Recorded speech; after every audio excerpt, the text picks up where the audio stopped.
What's up, y'all? What's going on? It's Mr. Jerome, KJ Stansel, or whatever you know me as. That's Tracy. Hi, Tracy. How you doing, Hey, Tracy? y'all. Mhm. Hope Hey. y'all doing well tonight. We are officially on tonight. We are both here, or the others will be coming, as you all probably recognize. And I don't really wait for nobody. Just go ahead and start it. They'll be here eventually. Um, Hope everybody's good. Hope you're all doing well. I hope everybody's having a good time. Hope this week is pretty good for everybody. This is hump day, as we call it. Um, and we are here now, making sure that we are where we belong, having a good time. Like I said, we just all coming together and saying, "What's up, Tracy? How you doing?" Once again, everything all right? Everything is great. Had an amazing week. Into some new endeavors. Our Lord has Yeah, blessed me to be into. So, you know, cool. everything is good. I'm glad you're doing well. We had some issues. You know what? I promise you, Mac is something that I just enjoy the most. Mac has some of the best products, but when they break down, they break down. I Hard. mean, they break like you might Like no even have to. turn. Yeah, It's you got over. you got to get another one. This one ain't Yeah. working. But I actually had a laptop that I was working on and using for the show, and it totally just went crazy. Like I can't record on it now. Something's happening to the exec terminal thing and all that stuff. I think I know how to fix it. Thank God for YouTube University, but as I of know that. right now, it's inoperable. So I got to figure it out and go and take it upon myself to figure this out and try to get this going. We have had probably 2 weeks of just complete shocks. Yeah. This last couple of 2 weeks has just been Craziness. it's between um you know deaths and things happening. Yep. I have not been so keen on attempting to talk too much about what everybody's pretty much up on, but um I will start this off by saying officially I can talk about it now. Last week I really wasn't too keen on talking about it. uh but we officially lost someone that I got to know for about a year and a half, and knowing him and spending time with him and talking to him and breaking bread with him and sitting at the house and all of that, it was not easy to get the news. First of all, that he was even in the hospital, that just took me totally out. A lot of people didn't know that we, the band Maze, got word on Monday at 5 o'clock my time. There was a Zoom call. I learned that Frankie was in the hospital by 5:54. By 11:30 that same night, he died. That's crazy. So it wasn't even. It was less than 6 hours. Um, for the longest time, I was totally depressed. Tuesday and Wednesday, I didn't want to do the show last week, but I said I can't forego it. But it was really hard. That was one of the hardest things. And again, people not knowing the whole story. The truth about it was, uh, Frankie Beverly. When I first started playing with them back in June, well, May I started playing with them, but officially I became a member in June. During the time we were getting ready to do our first show, my dad passed away. Um, Mm. and so I had to play the show that night after learning that my father had passed away in New Jersey. So, If um, anybody's ever done that, they know that your headspace is so far. Like, you know what you're supposed to be doing, but you can't even honestly hear what you're doing because your heart is just ripped in half. yeah, I can't put it no better than that. I have no other explanation or analogy. It was so hard because I wasn't around my father when he was in the hospital, but I kept getting word that he was going up and down, more down than up. And finally, when I got to a place where I was like, okay, I just need to see about. Um, it had gotten so bad that officially he passed. But here was the thing. No, this was the thing. he literally told my sister, he said, listen, he said, tell Kevin that Frankie Beverly is one of my favorite groups. And I said, I've never heard him do anything with Frankie Beverly. And because Earth, Wind, and Fire was who we always listened to. Right. And as a result of that, it turned out that, he was, having a hard time breathing and everything. And so that Thursday night, I got a call right before the Friday of the show that he passed away. So then when I'm on stage with Frankie, I keep getting people saying, Kevin, you look like you playing to your father, and I'm like, oh, don't say that. Because they weren't aware I hadn't made it public knowledge that, my dad had passed. So, Right. It was, there was so many layers to that situation. There was so many things about it that, I could talk about. I would dare not, spend all the time on here talking about it. But I just want to say, again, that I've never really had the opportunity or made the opportunity to just say it, It was painful. It's still painful. I'm still getting people hitting me up saying, are you all right? Tuesday and Wednesday of last week, no, I was not. Right. I know Tuesday I fell into a very heavy depression. I did not get out of bed. My house was dark and there was no lights on all day, all night. I just couldn't do it. And I think what happened was Frankie passing actually sparked the opening and the reopening of my dad passing, and I probably Exactly. never really grieved about it. Yep. So yeah, so that's what it was. But to every person, we all have an expiration date. We just don't know what it is. Right. And Frankie lived a full life, over 50 plus years of being on stage and having people singing and doing whatever, and that's it's something special. So the band itself now, Maze, we're looking forward to doing, some other things. And I kept saying, we better go out now because the way these people doing tributes everywhere, and shout out to New Orleans, y'all turned that place up. I mean, they said it was over 6 miles of people. That's crazy. 6 miles of people that were out there. And in Houston, they did it. Philadelphia, you knew they were going to show up. That wasn't even, a question. But we were glad to see that, and so hopefully we'll be getting out soon to kind of help everybody in that situation of celebrating Frankie. Brother Brent, you all right, man? Brent. It's been a day. It's been a day. Well, hopefully we can help you out with your day today. Right. Brent came on like a dragon, breathing smoke. Yeah. It's I kind of embarrassed myself at work, and I left early. And I told them whatever the fuck happens, it is what it is. I don't give a damn anymore. I'm tired of playing nice. I really brought South Newark to Houston today. I really did. Oh Lord. All So right. much so Well, to where people in the store would stop and looking at me go off on one of the managers. Oh oh my. wow. Wow. Yeah, that's a lot.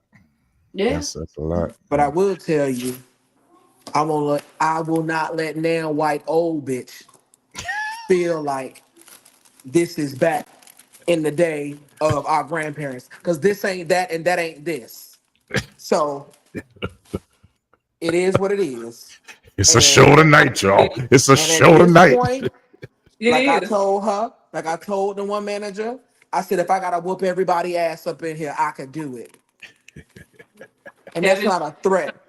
She said, well, you gotta be careful what you say because they can go to HR. I said, I don't give a fuck about HR or you. Y'all gonna stop trying me like some bitch ass hoe that is 20 years old. This is what I said.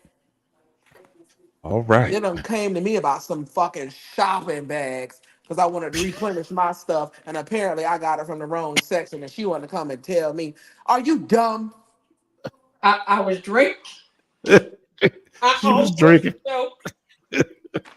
I'm telling you, it's been one of them days. It's been because I don't know what they own in Houston, but they own some fuck shit, and I ain't with it. I'm not with it, And whoever watched this live after, if you never seen me like this, oh the fuck well. Everybody needs to grow up. I am 40 years old. I don't give a damn.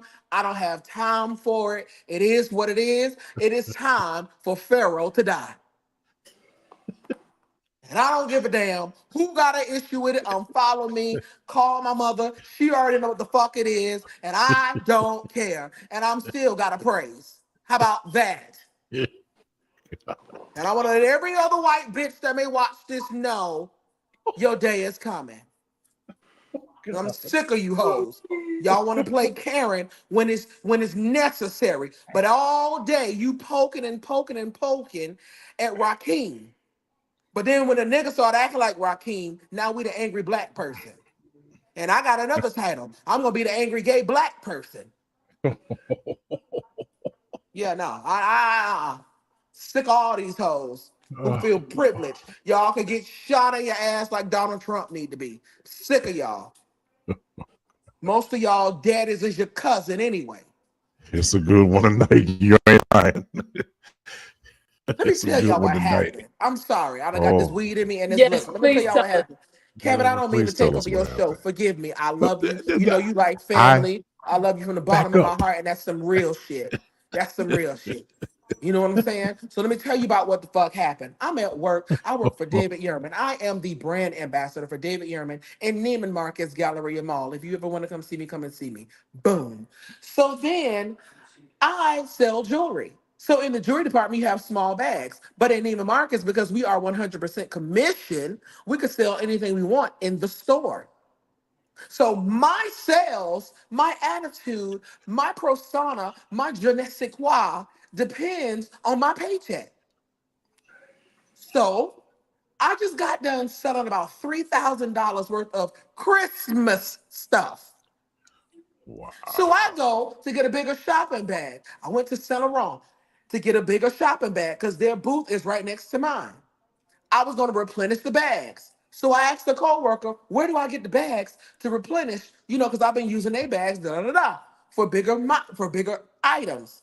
Oh, you got to go over to Valentino. Okay, I go in Valentino's stockroom. I see the bags. Some little fat, short, white bitch who's probably a dyke. She came up to me talking about, oh, are those for jewelry? I said, yes, they are. What's the problem? Oh, well, those bags are for the handbag department, and you need to get them. You need to get these. If you need bags, you need to talk to Nigel, who is the operations manager who handles all that stuff. I never knew this. This is news to me. So how would I know? If I would have known that, you raggedy bitch, I would have already went to Nigel. However, I didn't know that I need to go to fucking Nigel. So now that I know, I said, okay, cool. Well, I'm gonna put the bags back. No tea, no shade. I'm gonna give you these bags back since that's a thing. That's the issue. Let me put it Right. back. She says to me, "Oh no, no, no, no, it's no problem. You already got bags. You can go ahead and take them, but this is just so you know next time." Okay, cool. In my mind, that means we done set it up and done squashed it. Right. 10 minutes later, my manager comes to me. She says to me, "Brent, um, did you go to handbags to get like shopping bags and stuff?" I said, "Sure, I know you fucking lying to me. I know you lying. I know you're not about to walk your ass to me. This is what I said to my manager, the woman Lord, that hired Lord me. Am I Jesus, Lord crazy? Jesus. I said, I know you didn't just walk your ass over here to ask me about some fucking shopping bags that we supposed to give the customer. They are free. Do you want me to have my customers walk out with the products in their hand? Why are we having a conversation about shopping bags? She's like, I know it's really stupid, it's really petty, but I just wanted to get your side of the story. You believed whatever side you heard. Because if you didn't, you wouldn't have came to me. That's right. You That's wouldn't have right. came to me. That's right. We I have said, don't That's worry right. about it. I said, you done pissed me off. Not you, but the situation, because you came to me. So now I need 5 minutes and I'll be back. So then she was like, please take 5 minutes. I said, because I'm extremely aggravated.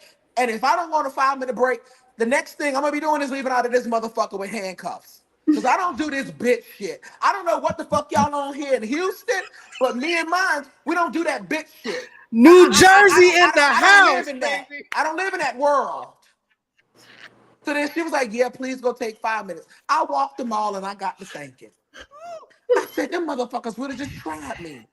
Okay, got it. So after my little 5 minutes, I went to my stand and I got the shopping bags. I got all the motherfuckers that I had just pulled. And I said, I'm gonna put them back. Because see, the Oh my handbag God. department manager is the one that called my manager, and my manager said something to me. So as soon as I saw that raggedy bitch, she's a black woman from Jamaica. She probably eat dirt.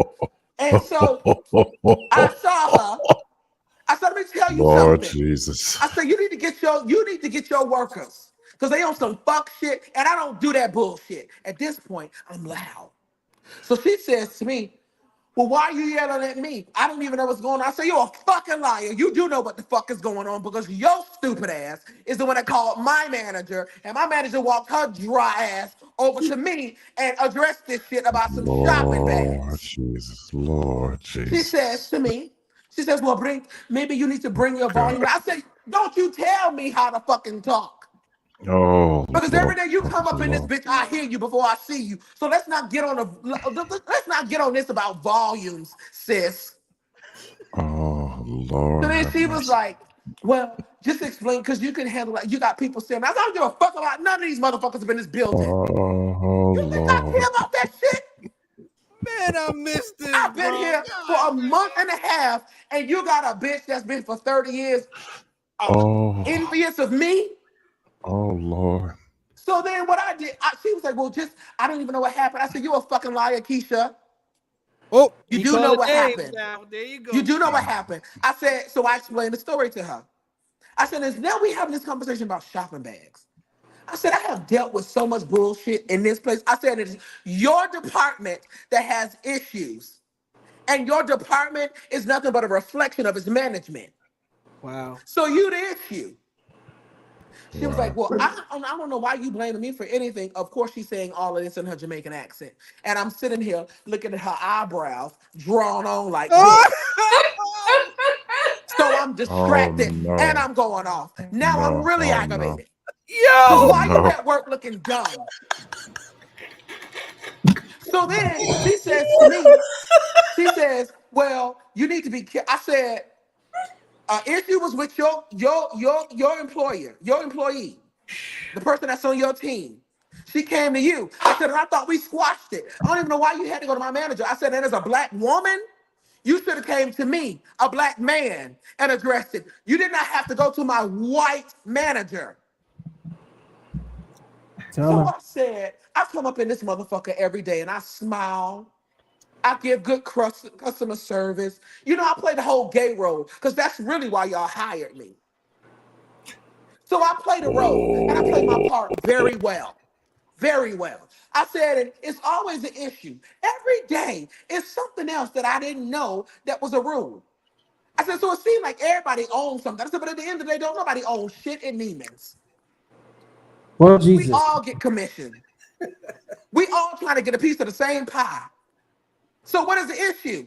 I said, how I get 90% of 98% of my customers is because my stand is next to one of the doors, the entry doors. And all I do is say, hey, I'm Brent. Welcome to Neiman Marcus. We're glad to have you. If you got any questions, come and see any one of us. And Wow. 98% of my clientele has told me no one has ever spoken to me in Neiman Marcus. Wow. I offer them water because it's hot as the devil's Mm. dick in Houston. So Excuse I me. offer water. So then they say, you know what? No one has ever really gave us this customer service. I make them comfortable. I compliment something. I do my role. Yeah. I play my part. And just so happen, they want to shop with me. Okay, cool.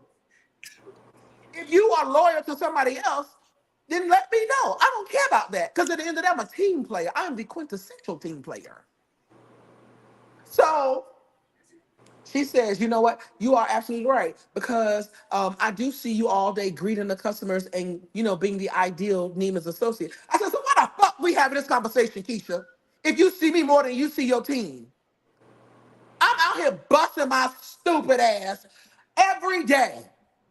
Oh, God. Every day I'm out here busting my ass to make y'all look good. and so that I can have a decent paycheck to afford the life I have become accustomed to. So then she says to me, she was like, well, I will definitely try to speak. I said, well, maybe you need to. Maybe that's what we need to talk about in these morning meetings instead of this dumbass bullshit that y'all be talking about wasting our time. Maybe y'all need to readdress this because some of you old hoes in here feel like y'all own this. And Not the I would old hate to ones. think, I said, because I'm the only black man in this department. So I would hate to think that this is discrimination. If you That's a don't want me lawsuit. here, just tell me and move me to another department. Yeah. But not only am I the only black man in this department, I'm the only black gay man in this department. And I would really hate to think that that's what y'all giving in this department. Because then I'm going to have to pull all those cards. So then she says, we don't even need to go there. So the woman, the white woman that told her, she walking by, acting like she working. I turned around, I said, and your fat ass can join the conversation too, because it's about your ass. Because you the bitch that went to Keisha and told her this bullshit. Keisha went to my manager, and my manager walked her dry ass over to me to tell me about this. I said, you ain't that damn busy. You ain't been working. But you see me over here talking to Keisha. So no, bitch, this is about you and some shit you said. So now Keisha nervous. Well, Brent, you don't have to involve nobody else in it. I'm only involving the motherfuckers who it started with. Oh Yo, they are Lord. woke in the Newark in her, That is bro. who I'm addressing. That's And I told Keisha, I said, Keisha, fuck all this gay shit. I'm a real nigga. You don't understand that book. You don't understand. right. Fuck that gay shit. That's an act. Tell them why you mad, son. That ain't who I am. Nigga, I will bust every ass in this place. Don't play with Oh, me. Lord, I said, Lord, and y'all Lord. really don't know what people go through outside in their home and their personal life. So we don't come to work to play. You don't know if I am Mm, on the verge of a breakthrough or if I'm on the verge of going to prison. You don't know. So don't play mm, with me. I said, I'm mm, gonna mm, return mm, these mm. bags where I found them. And I'm never gonna talk to you or anybody else in this sorry ass department who ain't meeting their goal anyway. She was like, well, thank you so much. But, we really need to, just kind of calm down and watch it. She said, because, you kind of give the persona that you're stealing sales. And I heard that before, but I deaded the situation. I said, Keisha, you didn't dead the situation. Because if you deaded the situation, you would have never used that as an example. So you think I'm out here stealing people's sales. Let me tell you something. I get what I attract. I ain't got to steal shit from now motherfuckers, but this bitch. Let's be clear. I know the number I need to make in my head to get a decent paycheck. I do that and I outsell all these girls up in this department. And I'm the only nigga up in this motherfucker. So, Lord, no, Lord, Lord. I know what I need to do. Just like you don't wear lotion. Oh This is no. what I said to her. He No, said, "Oh wait a no." minute. No, This no. is what Wait. I said. Do what you want to do. So she was like, I said, well, if you squash the situation, let me put a nail in this coffin and let me burn this bridge. This ain't that and that ain't this. I ain't got to steal nothing from none of your sorry ass team. I ain't steal nothing. People come to me. The reason why I got money is because I attract money. I don't chase it.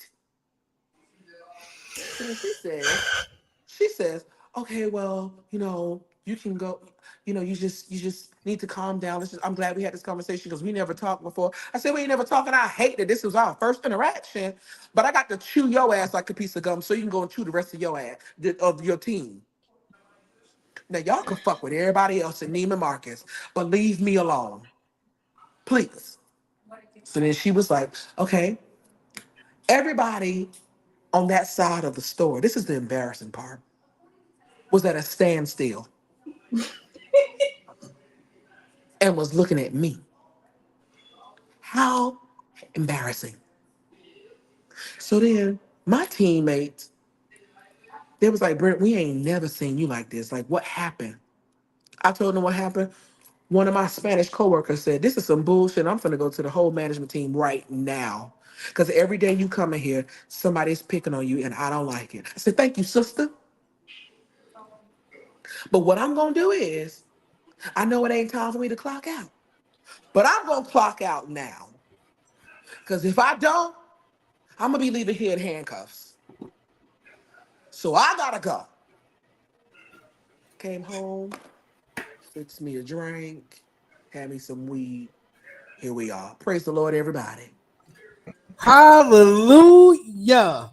Man, I gotta go back to that. I gotta hear all this again.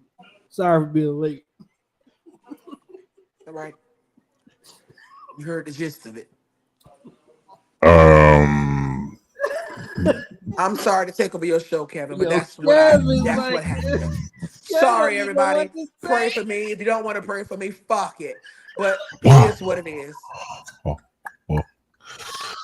Um, Welcome to the Good Samaritan Show.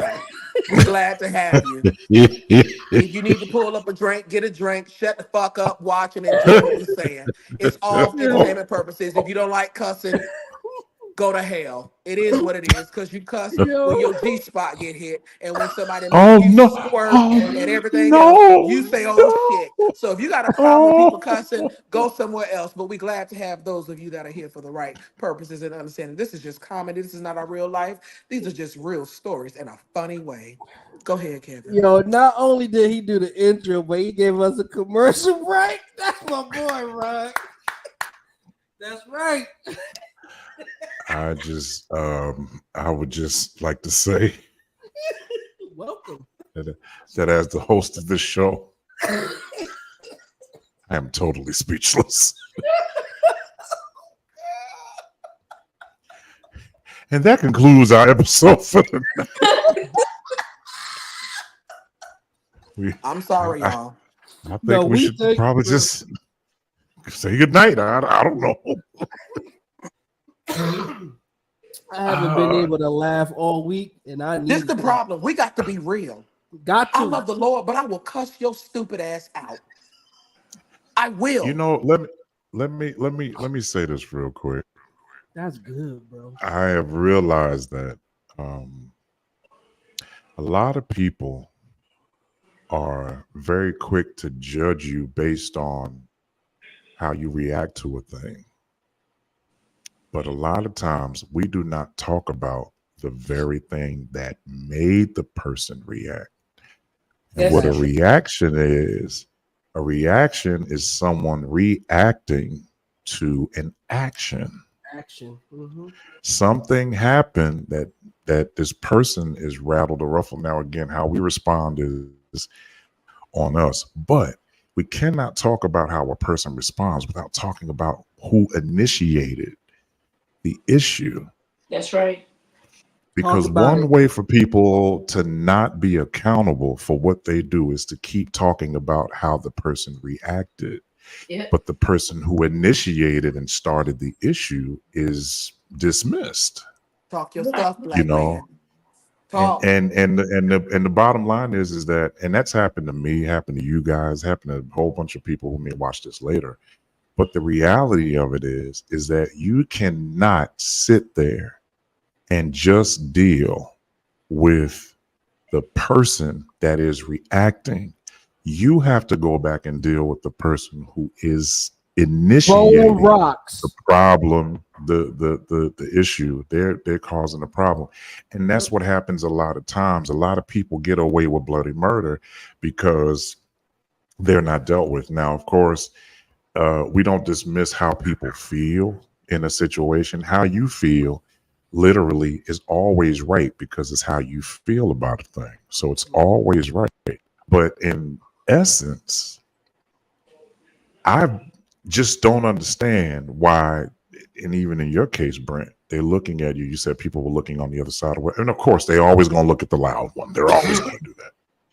But what I've learned to do is say, now, I ain't got to see all of this to understand that there's somebody else involved with this, because this cat ain't just going to stand here and be going off unless there's some Right. mental issue going on. And at that point, then I want to know how he got hired here, because, y'all can see he ain't, wrapped too tight. Why did you give him a job here? But if he's acting in a certain way, somebody ticked him off. We need to go and what started all of this. That's right. Because if we get now, here's the truth: if we get to that, then this won't happen to anybody else. But right now, it's happening because we don't deal with the issue. And so I know a lot of church folk that got away with that. They start stuff and then they go, "Oh my God, look at how he's reacting. Look at how he get." Yeah, you know why I'm upset? Because this may be something that's been stirring up for the longest time and nobody dealt with it. So now I don't care about my job. I care about respect. We got to address the bullshit head on. And that's the problem. We've been letting Yeah, people slide with stupid stuff for a very long yeah, time. And yeah, I'm tired yeah, of you playing with me in my face. And I got to sit up yeah. here and still smile and deal with all this stuff. You imagine the amount of bullshit Tracy had to deal with just being a woman in the music industry who plays circles around a lot of these sorry ass niggas out here who can't even play on key? Can you imagine her story? How dare you? If she's only been in the industry 20 years and I've been in it 50 years, I'm not going to let some 20-year veteran intimidate my 50-year experience. Right, If anything, I would go and nurture, wrap her around my arms, show her the ins and outs of the right, games that she may not have even dealt with in her 20 years. right, right. Even both of y'all, Avery and you, Kevin, y'all playing for celebrities and stuff. I can only imagine the type of bull crap. Yeah. Just because you want to look at the situation instead of getting to know the person. And I'm sick of that shit. And just like it's a bunch of P. Diddy's everywhere. You've been getting away with Mm-mm. bullshit for so long. And now guess what? It's That's right. time for you to get what you have sown. That's Because right. guess what? It ain't fun when the rabbit got the gun. Yo, that's the third time I heard that saying this week, bro. So It's we real. gotta stop playing. Yeah. And we gotta address this mess head on.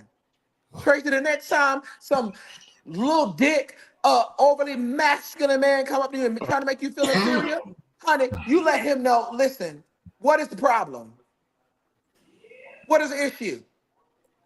Let today be the last day you deal with some bullshit in any arena, whether it's church, whether it's secular, or whether it's for your husband in your drawers and in your panties. Golly. Avery, let this be the last day that somebody make you feel like you are less than because you writing songs for celebrities and you getting Grammy nominations, Emmy nominations, Dove nominations, and the rest of the nominations. Facts, bro. Let this be the last day that somebody make you feel like you less than and you don't deserve to be in that seat. Fuck them. Kevin, you too. Come back, Cavs. There you go. You too. Don't you dare let their bitch make you feel like some type of way because you are overseas and getting opportunities that they was too stupid to take advantage of. Ain't that the truth? Oh, you prophesying, bro. Yeah. Let this be the last time. We done dealt with the bull crap for long enough. And the reason why we done dealt with so much of the bull crap is for a dollar. But Right. I'd be damned if I throw another stone or roll over another brother or sister. It's already hard just being black in America. Mm-hmm. So why we got to be hard on each other? It Yeah. don't make sense to me. Yeah. So let this be the last day that any of us take and deal with bull crap.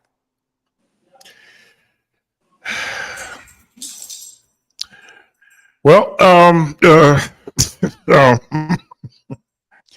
would just like to say that it's only 6:36 and we've already had 3 hours worth of show.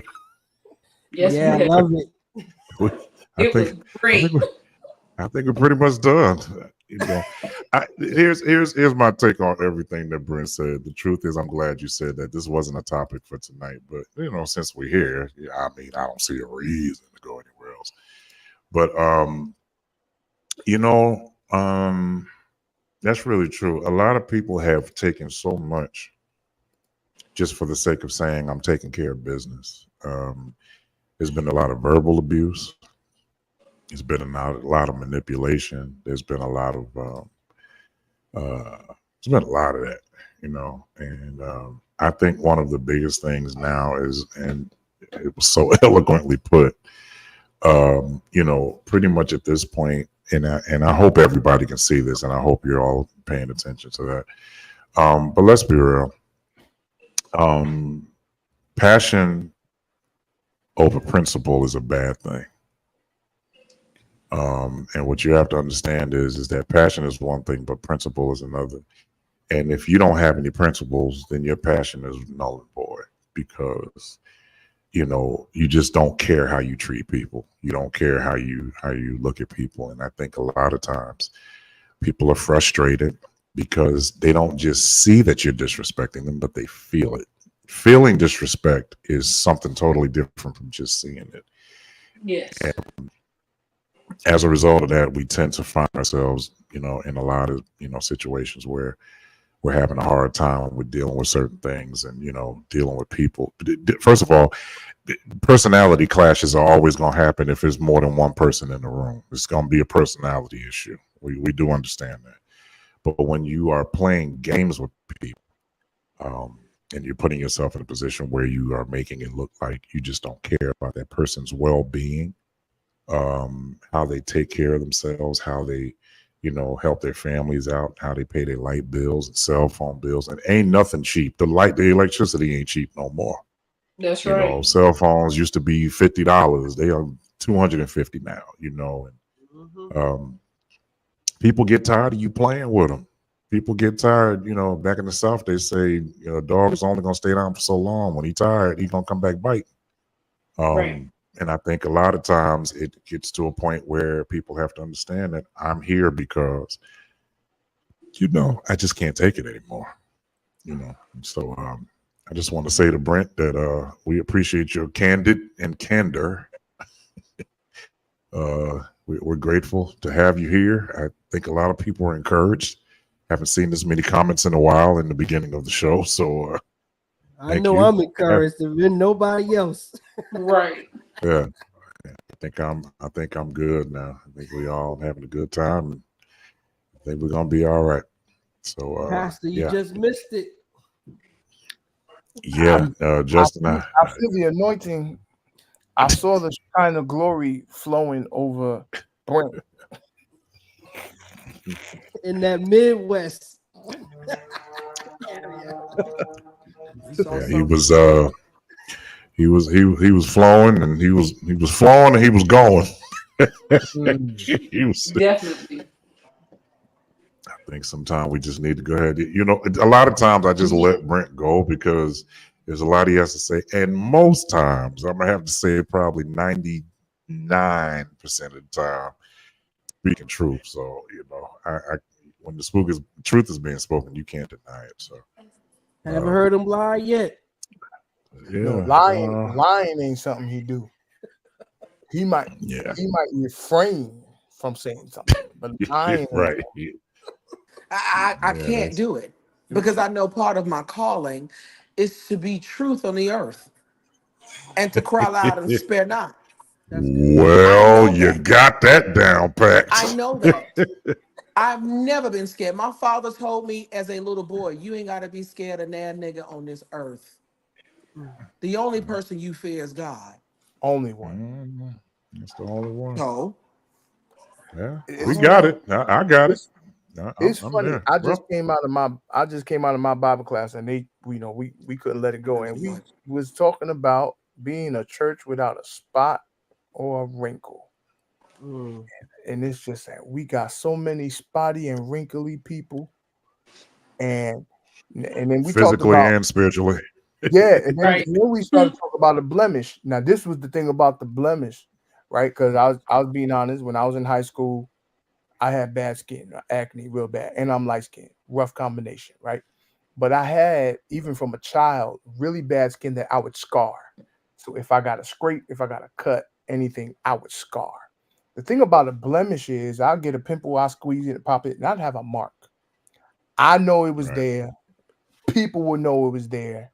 And that's the problem with the church. Nobody would say nothing about That's it. deep, bro. Know I got this imperfection, but you don't love me enough to say, hey, what's that?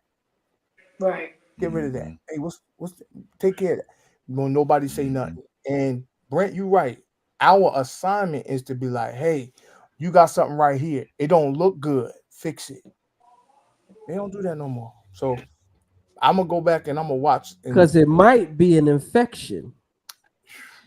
Woo. But I digress. I'm gonna invite you to come preach at my church. And it may be listen, and it may be an infection that I have something to do with. Ooh, maybe I do. So See, so there's don't ways. don't There's deal no way with it, that- because if you deal with it, it's gonna deal with me. Listen, So it's gonna deal that's with what I'm all saying. of it, and I might be a part of it. I might be a part of it. That's right. That's right. All right, y'all. Let's go ahead and move it. Brent, I'm telling you, for the last 39, 40 minutes.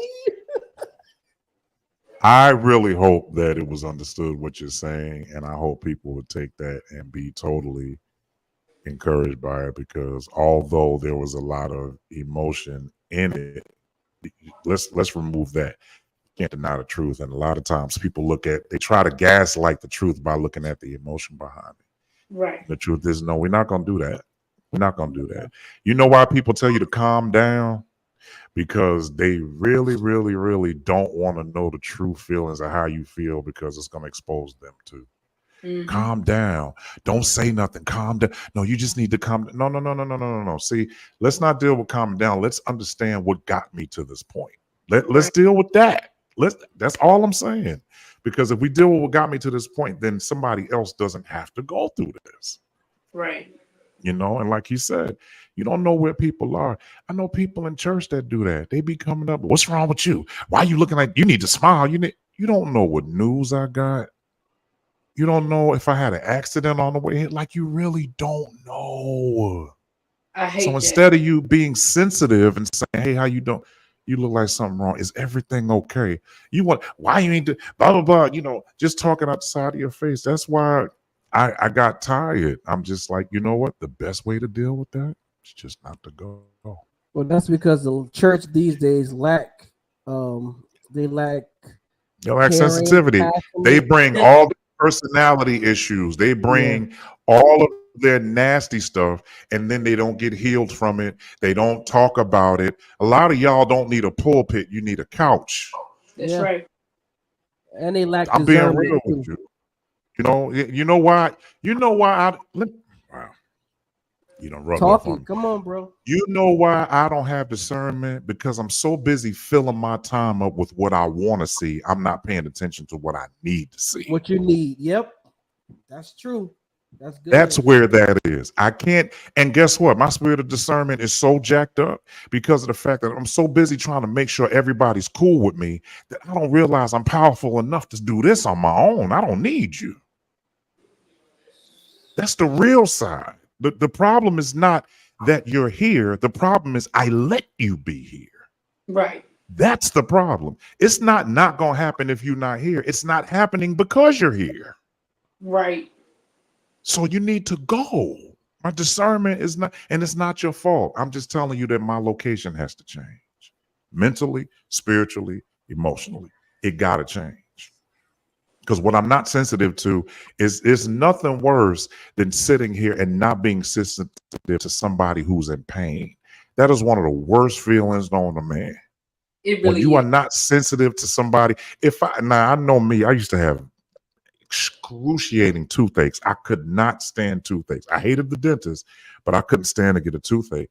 And if in my heart of hearts, I'm telling you, I got a toothache, you don't get to come and tell, well, you should have took care of your tooth. Why don't you just go inside and That's a great way to get punched.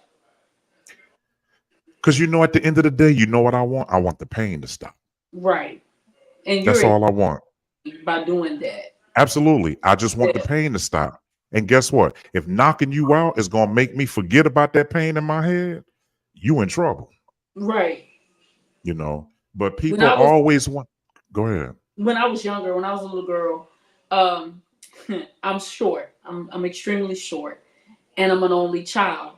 So I used to always walk around. I still have a habit of doing it now. My face was always straight, or I have this grit on my face all the time. And people are like, why don't you smile? To me, smiling was showing vulnerability. And if I show you that I'm vulnerable and I'm already short and I don't have any siblings, I'm in trouble. So I gotta walk Right. around this rhythm up. Stop telling me to smile. Right. Because what you want me to do is show you that I'm vulnerable, and then we're gonna have a problem. Absolutely. Oh yeah. I hate Absolutely. it when people say, "Why don't you smile? You know, do this, do that." You No, don't know my story. You don't know. Why don't you? If you want to Right. really know the truth, why don't you ask me why I don't? But the crazy That's a thing better is, question. it's a sense of control to them. You know what I'm saying? Yeah, Because there it be is. times where I'm not smiling. Somebody say, "Why don't you smile?" Then when I smile, then you complain when I smile. So it's like you're Exactly. trying to make me please you, and I'm sorry, I'm not gonna do that. I'm gonna Right. be me. Right. As I said, one of the greatest ways to not deal with people is to not deal with them. That's the You're best. right. Listen, and I found this out a long time ago that because people said that to me for years. Kevin always look like he ready to fight. I only look like I'm ready to fight to people who are on some BS. Facts, bro.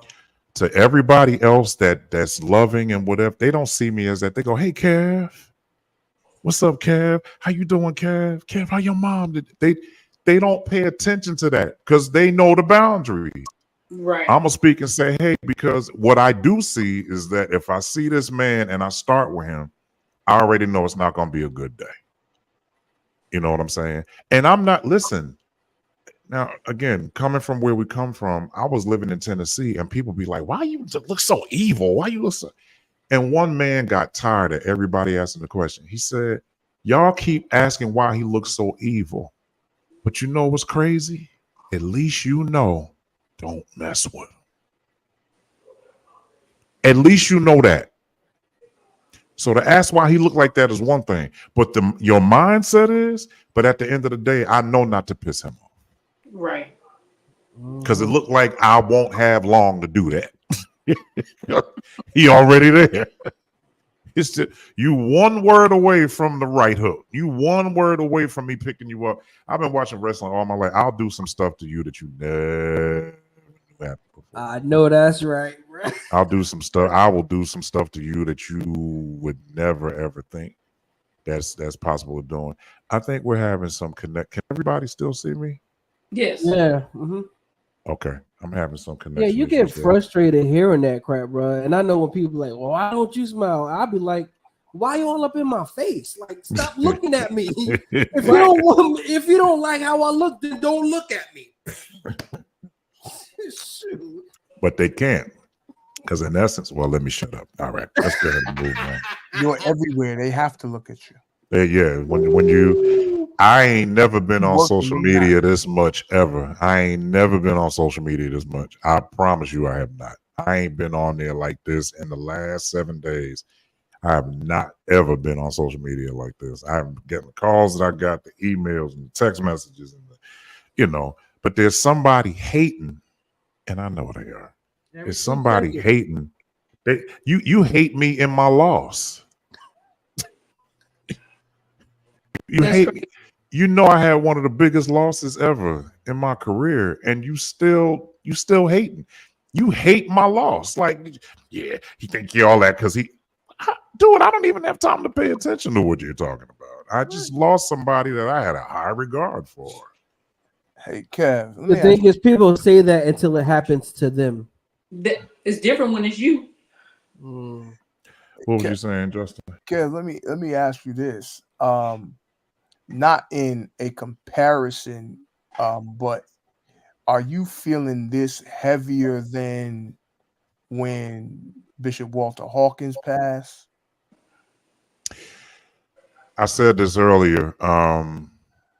The only reason why, the main reason why this one hurt so much is because it was connected in part with my father. Mm-hmm.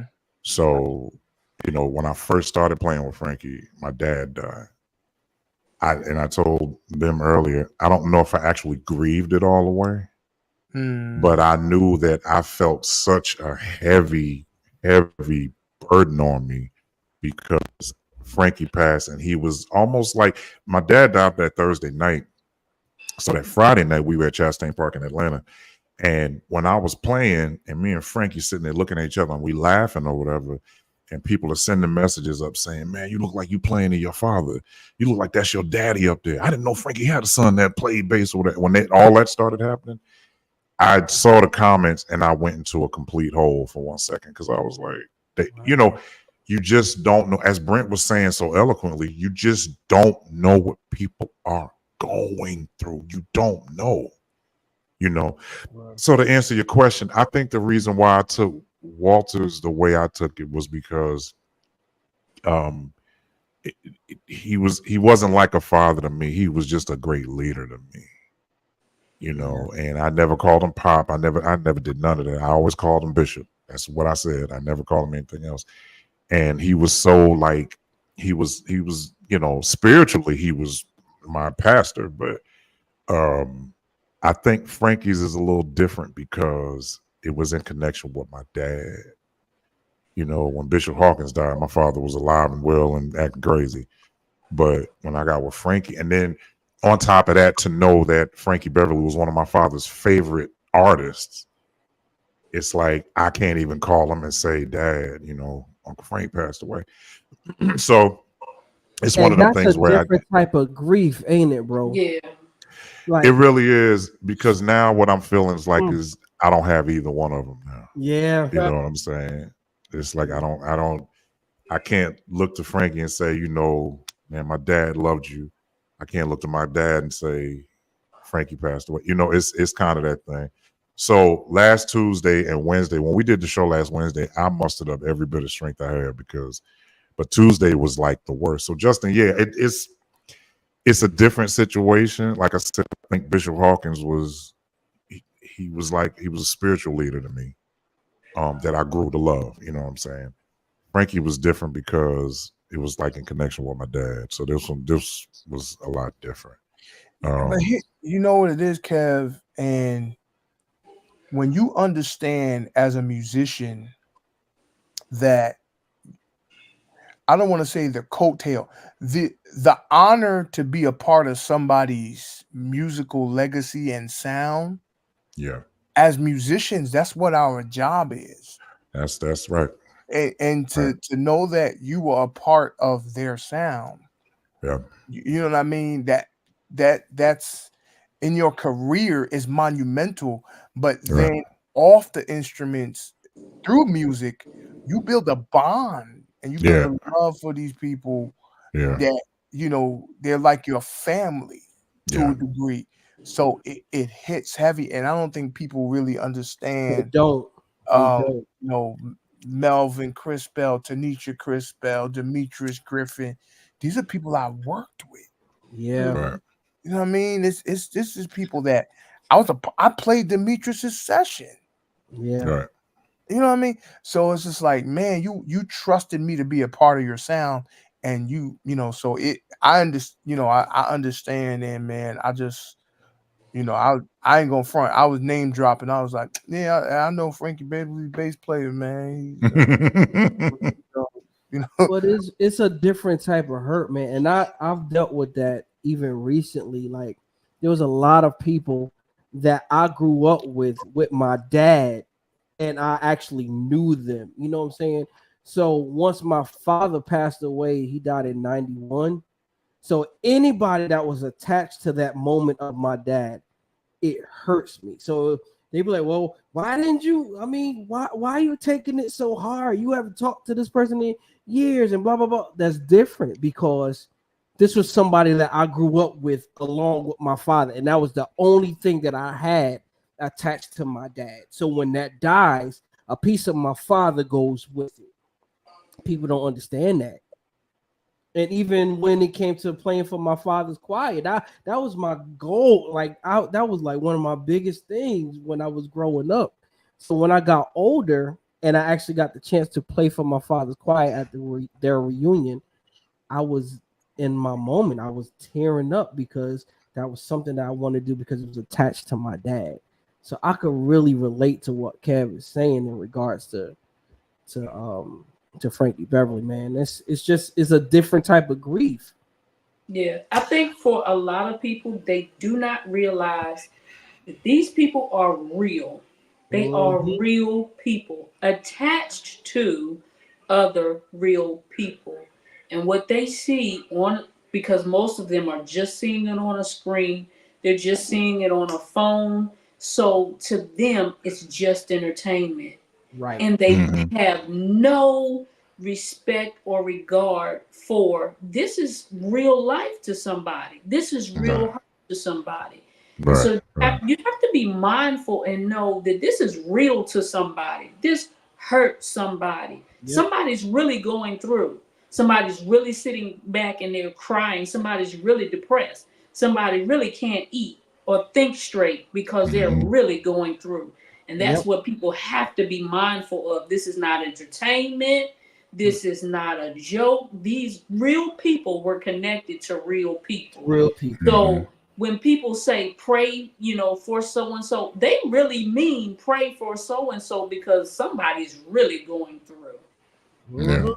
Facts. I think now, like I said, even speaking about it, the bottom line is that we our band came in as people to protect and cover Frankie at that point because there were so many things that were said, and I don't want to get off into all of that, but there were so many things that happened. But the reality of it is, our position was that, but we didn't know. Now we knew we were part of the retirement tour, but we didn't know that we were part of the "Will Never Be Seen Again" tour. We didn't know that.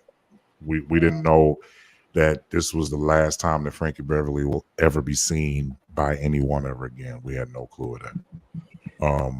So that in itself, and there will never be anybody else like that guy. No, not It's at all. it'll take somebody so long to reach that status, and these days people are not writing songs like that anyway. So naturally, he can't be duplicated because we don't know how to reach that realm of the heart to make that kind of music anymore. And that groove Right. will not be, bro. No, You can't duplicate that no, groove, sir. bro. Everybody else has to continue to put out music.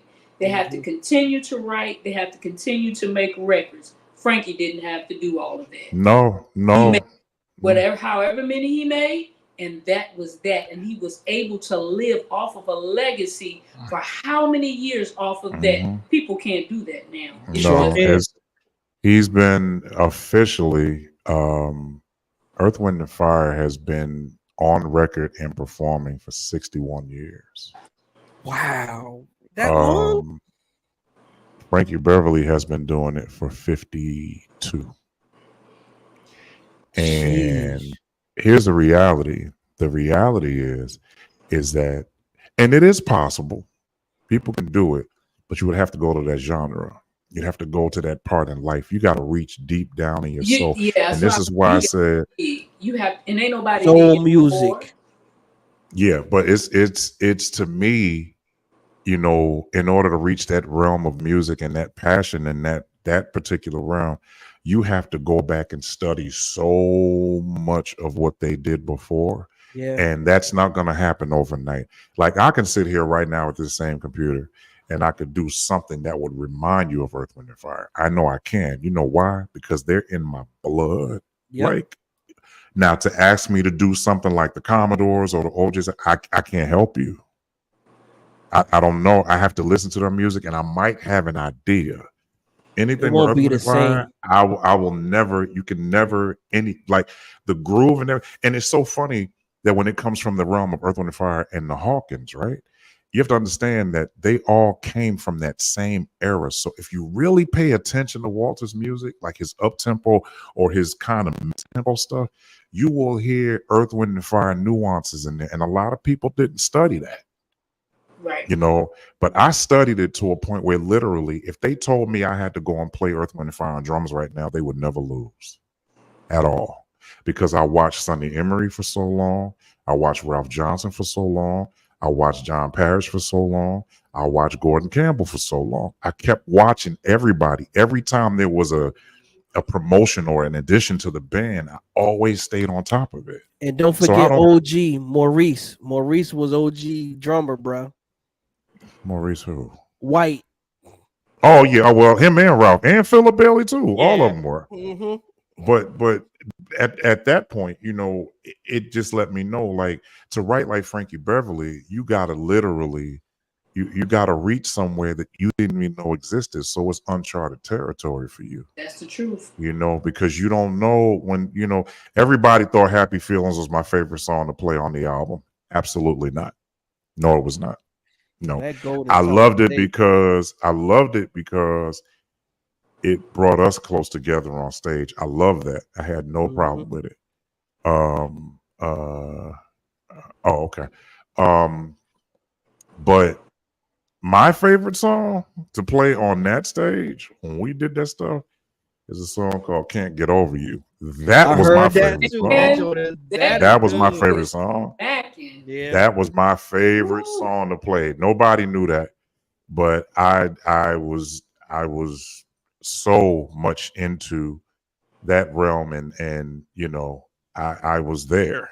You know That what I'm bass line saying? You get lost in it, bro. I got lost in it several times. I was literally like, I told me and Larry, the drummer, he would always be like, man, we get to Kevin, Can't Get Over You. Kevin actually zones out. I close my eyes and I get lost. And they laugh at me every time. I'll open my eyes and kind of look around. They'd be like, gone. But it was just something about, it's the groove. It's like, the bass it's line, the it way. just slides so Yes. Yeah, it's Yeah. and listen, Tracy, It does. I cannot tell you how right you are. Here was the other thing. You can't be all over the place with it either. no, Sure you can't. cannot. You understand what I'm saying? So when I hear these guys It's chopping placed real in fast, the city. yeah, I can't. You can't see what they need to understand about Maze is Maze was all about parts. It was never Yeah. about jamming. It was never about trying to be heard. The best way to be heard in Maze is to not be. Not be heard. See, That was the best thing I tell you what, I grew up playing with James Hall. I was playing with James Hall when James was rugged and raw. That's when I was playing with them. This new polished and kind of I don't know anything about that world, but when I was playing with James and them, they always wanted something grimy. They always wanted something like, on that page. And I was able to do it, but it just didn't feel like when I got with the Hawk. I played drums with the Hawkins, though. I didn't play bass with them. Jerry Jordan, shout out to the king, but he was the one that played bass. But I'm telling y'all, when I got with Tony, That's when I another tell one. you, I literally sat there and I listened to the parts, and I was like, you can't be all over the place. You know why? Here's a reality. The reality of it, I'm gonna mention James again. The reality of it was Tony is a guitar-driven group. True. Right? Yep. James Hall was a Hammond organ-driven group. that's right. Yeah. So if you get in the way of either of these two, you're not going to sound good because you're so busy trying to be heard. You got to be secure enough to be in the back, And although you could see us all up there with Maze, what we were supposed to do was play it like the album. That's play the it whole like the thing. album. Yep. Play it like the album. And even in playing it like the album, you have to find that one level ground where all they hear is the melody. All they hear is, you can't be all over the place. That's why I hate gospel music now. I absolutely hate it. That's a whole other subject, bro. Everybody wants to be heard and be seen, but nobody wants to stay there and go, you know what? Let me stay home. I don't want to. And now, all right, let's go here. And now we're dealing with the mentality and the emotional complex. You believe that because ain't nobody coming to you and shaking your hand and telling you that you was killing, that you ain't worth playing for this artist. True. But I got to tell you something. The quietest one in the room got the most money. So the quietest musician in the room got the most knowledge. He got the most security. So when I was playing with them, the one person that I wanted to hear out of everybody when we were on that stage I love the guitar players. Those are my brothers. I love them. They killing. We got a new guy named Cecil who's playing keys, and he is so in the groove that I can't hear him. I can't hear. I'm literally going. I know he's playing, and I'm looking at his hands, and I can see that he's playing, but I can't hear him. And I said, "Hey man, can y'all stop for 1 second, Carl, if you don't mind?" I said, Cecil, can you play?" And he started playing loud as anything. I was like, "So why is it when all of us start playing?" Carl Because he said, played his part. "Listen, Carl is very country. He's country. He's country." He said, "Because that nigga doing what he's supposed to do." He playing his part. Yep. He said, and his timing is so perfect that literally, when he's literally playing on the one, he's so connected to the bass drum that they sound like one instrument, and he don't mean to do it. He's like, I'm playing, unbelievable, and he's playing the song. He's not trying to be heard because Maze is not a place where you get to show your ability. That's not what kind of band this is. This is a band that literally, if you don't play the part, the people are not going to be happy because they don't hear what they've been hearing for 50 years. Yes. Right. So we got to use wisdom and understand that the greatest way to be heard in a band like that is to not be heard. I think one of the greatest lines I heard in that Michael Jackson, "This Is It," he was talking to the keyboard player. He said, "I wanted to play like the record when I recorded it." Right. I wanted to sound like I recorded it. Because you got to think, Michael Jackson was a perfectionist.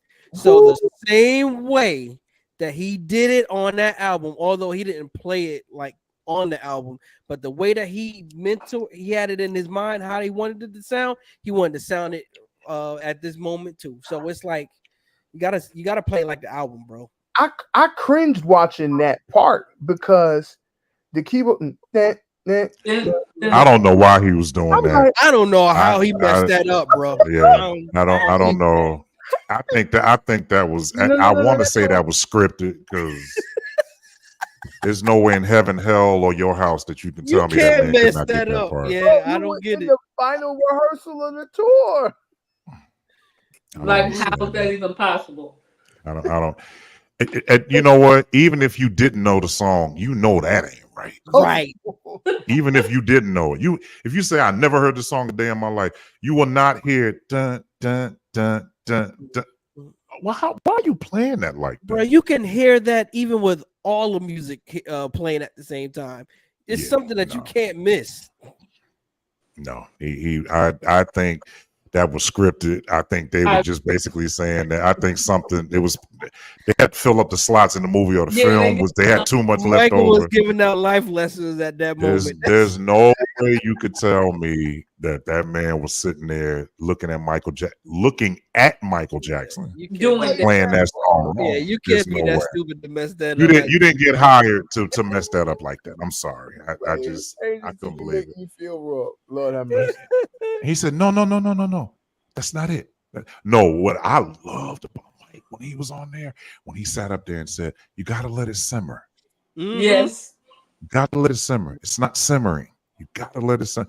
And I'm sitting here going, I don't see nobody with a notepad, a pen, a laptop, an iPad, nothing. All y'all Negroes need to be in there with a pen and a piece of paper. I could have been a janitor. I would have got fired that day because I wouldn't have cleaned nothing. Sure would have. I would have been sitting up there like this the whole time. That's right. Mm-hmm. Repeat that one more time. Got it. Let it simmer. You're fired. You're fired. Well, I'm going to produce an album now. After what I just heard, you can have this damn job. I'm gonna say something crazy. Watching that, but then going back and watching some of the other concerts and live, I have a whole different perspective. Absolutely. Because I actually got to see into his mind. And all I could think about, let it simmer, when that Joker jumped out on the Super Bowl and stood on that stage for 3 minutes flat and didn't budge. It didn't move. Yeah. And all he did was turn his head a quarter of a turn to this side. And that drove the audience nuts. When he moved. It gives me chills right now. They Really? holler like they were at strip clubs for 3 minutes straight. They ain't sing nothing. Yeah. So Justin, how do they holler at strip clubs? Tell me. I mean, Tell him, Pastor, that was before you found the Lord. Well, I can't say that because I was born and raised in church. Well, that's not good. I want to hear how you're gonna explain this now. Then There's no way. They scream. That's it. We'll leave it there. all right, just let us know. You ain't got to explain nothing else. Let it We'll simmer. talk. Hey, we'll talk after the show. let it alone. Let it alone. But you know another example of that too? I was watching Steely Dan, and they have a documentary about the album Asia. If you listen to what he was saying, it was the same thing about the whole Simba thing, but it was just how they did the parts, the way that they wanted it to be sound, and then when they came together, especially that song Peg, I was like, oh my gosh. And they broke it down in parts. It brings musicianship, and that's what music is supposed to be about. Musicianship. It ain't about me shining and then you shine. Nah, it ain't about that. Well, let me tell y'all, and we move on because we got a lot to talk about. I had the honor of watching Walter and Edwin in the studio when we did Tremaine's album and we did Walter's album. And Bishop Hawkins, I'm so sorry. And the reality of it was these guys were still recording on 2-inch tape, although they had Pro Tools, although they had, Ableton and all that other stuff.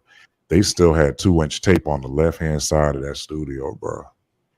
And when I saw the razor blades and the different kind of scissors and stuff over there on that 2-inch tape, I literally looked and said, "This is taking me back to the Tremaine first album, the Tremaine album, the first one, the very first one." And I remember I asked Bishop Hawkins, "Do you guys still use this?" He said, "I like my stuff to sound like it's on LP." That's exactly what he said. And I said, "Well, how's that?" He said, 2-inch is gonna always be warmer than anything y'all using right now. Absolutely. 2-inch there's nothing that's ever going to be better than 2-inch tape. He said, because for some reason or another, when they made 2-inch tape, it was even back in the early, 60s and 70s, when they had 2-inch tape, he said it was made, if you look at the bottom of it, it's all tubes under there. So when you see it is recording quality, it's the perfect. And I looked at Hans Zimmer, he does the same thing. They mix all them 390,000 tracks. They mix it down to about 8 tracks and they put it on 2-inch tape. And then after they put it on 2-inch tape, they go back and re-record it in Pro Tools so that it's a WAV file or AIF file or whatever. But the real truth is that all you hearing is just pretty much a now version of what the 2-inch tape sounds like. Well, sir, you're a bass player, so you understand what exactly, because as a bass player, the amp that you use, a solid state as opposed to a tube amp, there's a difference in the quality of sound. That's what I use on that daggone stage. It's the same. It's the same principle. It's the same principle. I think the funny thing about that is, say it again. Using the Ampeg, right? Yep. And I never thought I would use them things. I was like, yeah, get that rock stuff out of here. Let me tell you something. Is really great. Ampeg is letting everybody know you can drop that thing off the Empire State Building and it's going to get up and dust its knees off. And it's just going to be like, all right, where we going next? Yeah. I don't like it for church, but I'd use it on the wedding band. Yeah.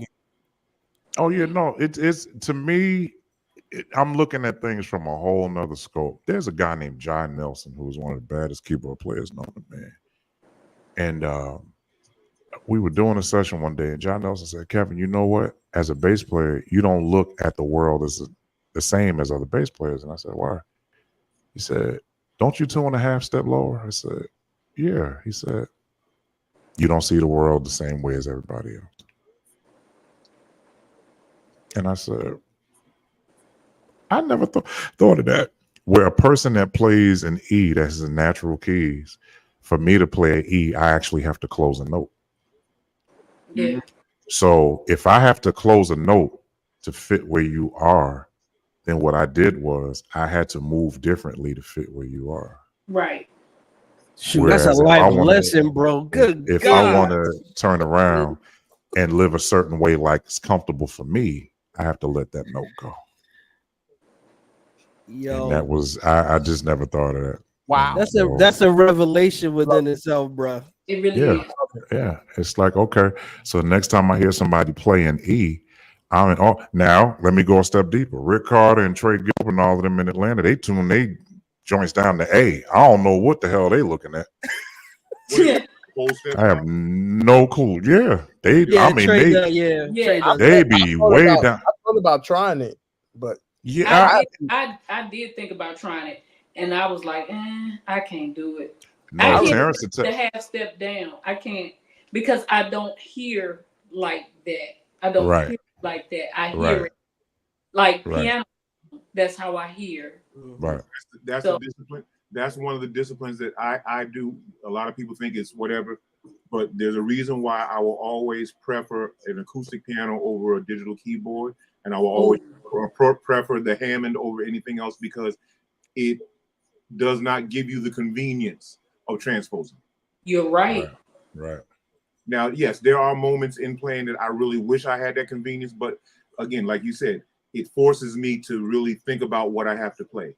Yes. It also Yeah. it changes the structure of how I play. I Yes. don't do as much flourish. If I'm anybody that knows me, you know, if you put me in, I'm a Pentecostal kid. So A flat, B flat, C sharp, E flat, I'm in heaven. Put me in A. I can do it, but it challenges me on a different place because it's not the place where I'm the most comfortable. Right. Now I'm a Butch Hayward fanatic, so put me in B. I'm in B all day and all night. I'm good. You know that because if you grew up around, you know, institutional Brooklyn, Justin, you know where I'm going with this. absolutely. You couldn't not play in B and stick with, you know, with anything the institution was doing because they did everything in B. You know, but it's to your point, Kevin, about, you know, learning your comfort zones. The key I am the least comfortable in right now, I would say honestly, is D. Because to me, it's like, okay, if I'm in D, why can't I be in D flat Or in C E flat? sharp. Right. You know, why I got to go there? I can go up, I can go down. But you know, that's It's so middly. It's so middle.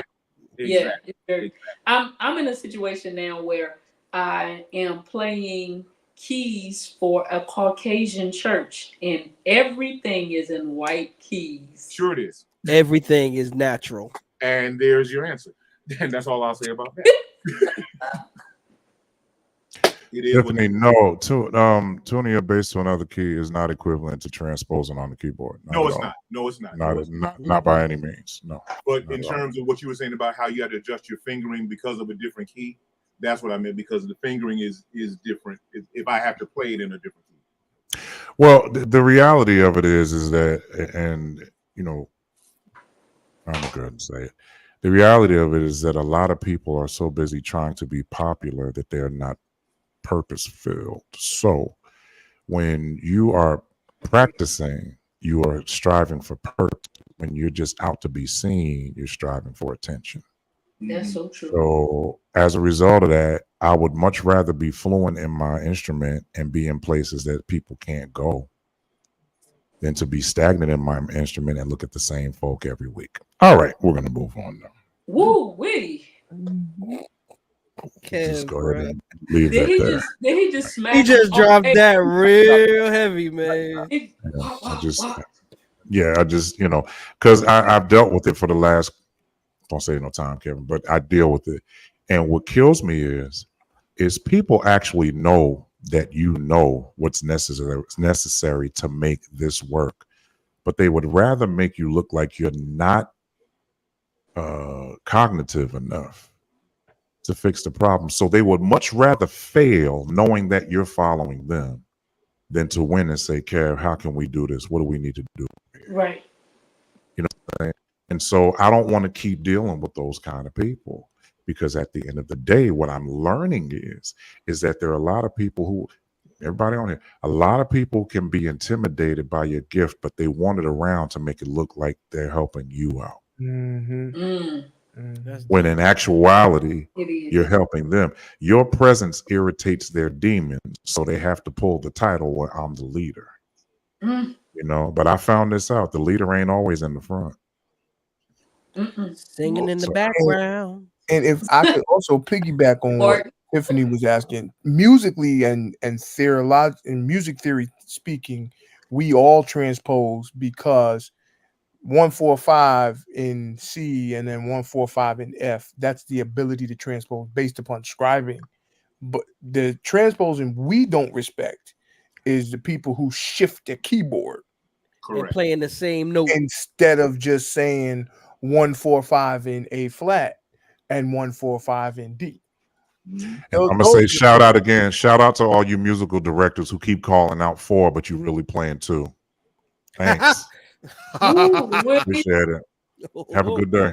Thank you. Listen, I get all the time when people do minors because I'm a bass player. I think roots. Mhm. So Right. they be like, "Yo, A flat, go to the 6." But I'm like, in my brain, I'm thinking F minor.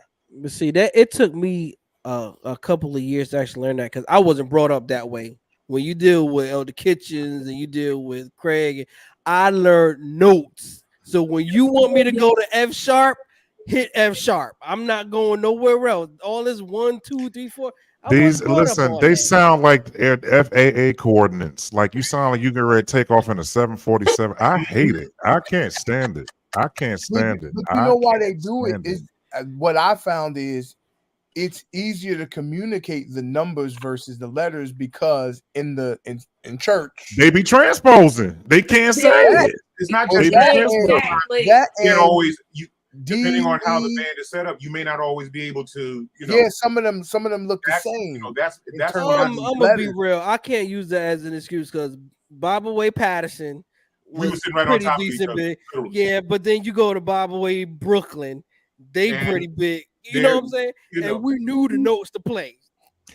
I don't care about neither one of them. Here's my whole problem. The problem is you sit up here and you're trying to make it look like you are educated by Yeah. calling out numbers. The Numbers, bottom Yes. line is that you can tell me 145 all day. I've had keyboard players that will look at everybody's go, he don't know his numbers.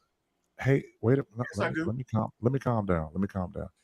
Here's what I want you to know.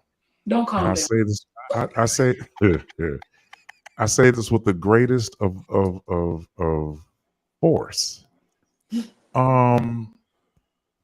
I've been paid more to play less. Ooh. That part. Say Y'all that- are ones, say that y'all again. are ones that gotta sit up here and keep it. And guess what? If I really want to get down with you, I'll leave you. If you want me to be a nigga about it, I will leave the majority of the niggas that I play with on Sunday morning. but I'll to Yeah. be leave you. honest, it's I still will leave you. I'll leave you. But it goes Put back that to on the learning the t-shirt. music, bro. Like you wouldn't have to call out these numbers if you learn the music. Now, if How you to want to do, rehearsal. yeah, rehearsal. I've never, Don't nobody want to rehearse no more. bro. Don't I'm gonna be nobody want to real. rehearse no I more. have never, and I could be wrong. God strike me down if I'm wrong. I love But rock. I have never seen sound check, and I'm talking about Ty Tribbett and GA original band. I never saw them throw out numbers. Never saw it because they They weren't practice going all the to. time. You know why? They never even had to call nothing out. They would just look at each other. Yeah, That was it. But I see, never- what's going on? What's going on right now? You got a bunch of narcissists in these bands now. Come on. Say that one more time. good God. They don't have no respect at home, so they come to church feeling like they got to gain respect by stepping Yes. on you and Yes. making it look like you don't know what you're talking about. A person who has a good home life comes to church and literally comes with a mind to want to do it the right way. But when you ain't got no respect in your house, you come to church thinking, well, I'm the MD. Yeah, you are. You are. I don't want to say it on here, but you are the MD. You an MD, all right. You sure are. You certainly are. Y'all don't know what acronyms I'm saying, but I'm just letting y'all know it ain't I cute. know exactly what you But saying. but my whole thing is that when you really get to the brass tacks of it, y'all got personality issues. Why would you notice somebody that knows the answer to a question that you have? Why would you sit up there and decide that you are going to try to let me can I say this? Let me just say it this way. Nigga, y'all know who I'm on stage with every weekend. Y'all know who I'm with. Y'all know that. And then when I come to church, you go, all right, Kev, this is church. You ain't on stage with this one. Nigga. Nigga. And maybe you Nigga. need know to they step up. don't. You should I tell know them Nigga. that. No, Step up. no. I'm saying this is what their attitude. They never say these words to me. Oh yeah, they ain't that. They ain't. No, yeah, no, they no, ain't no, bold no, like no, that. no. They don't say these words to me. Oh, But they okay. act like, well, you know, yeah, y'all, we got like this one situation. They be like, Kev, you know, we're gonna flow right here. You don't know what a damn flow is. The only flow you know is on Alice on TV. Right. You literally they you too young for don't that. The no, insurance. you don't know what a flow I'm is. gonna You be know what real. you think a flow is? You think a flow is y'all doing numbers. I But really this is hate what you that but word. listen. But what you don't understand is that sometimes the flow is when you're not heard. See, the problem is y'all not trying to produce a sound, y'all trying to make noise. That's what you don't understand. And if they would stop hiring people that don't know how to set an atmosphere, church might be better. Let me shut up. Let's go ahead and talk about this other stuff, man. I don't want to talk Come on. about this because it's You- that's Kev, a the story for t-shirt, another book. Kev, the t-shirt line is I get paid more for playing less. Yeah, listen, you know how Copyright many that. people will buy that shirt? Copyright it. You know how many people will buy that shirt? And I'm gonna make that shirt. I had another shirt. Can I tell y'all another shirt? We'll talk about Can it y'all let me offline. know if listen, can y'all tell me if y'all think this shirt is dope? Somebody told me Wait, it wait, is. wait, wait, wait, wait, wait, wait, wait. What? Don't say it. Right. Right. Somebody No, done stole it, bro. No. Don't No, do it. no. Yeah. Listen, No, no. It's no, fine. no. It's fine. Not that one. Okay.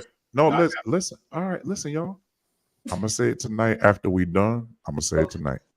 Okay. But when I said it, I sent it to one person and they was like, I don't see the rhythm of it. I don't see what it means. That let me know I should do Put it in the private chat. it. Yeah. Right. All right. So let me put it here real quick. Mhm. And I'm not saying that having a number system is wrong. I'm not saying that No, Tiffany I know. I understand Here's- exactly what you're saying. That in here's- proper preparation, you can avoid it. But here's what exactly. I found the most Exactly. helpful. Yes. Personally, I found it the most helpful if I'm in a situation where I'm playing with people that I don't play with on the regular. Right.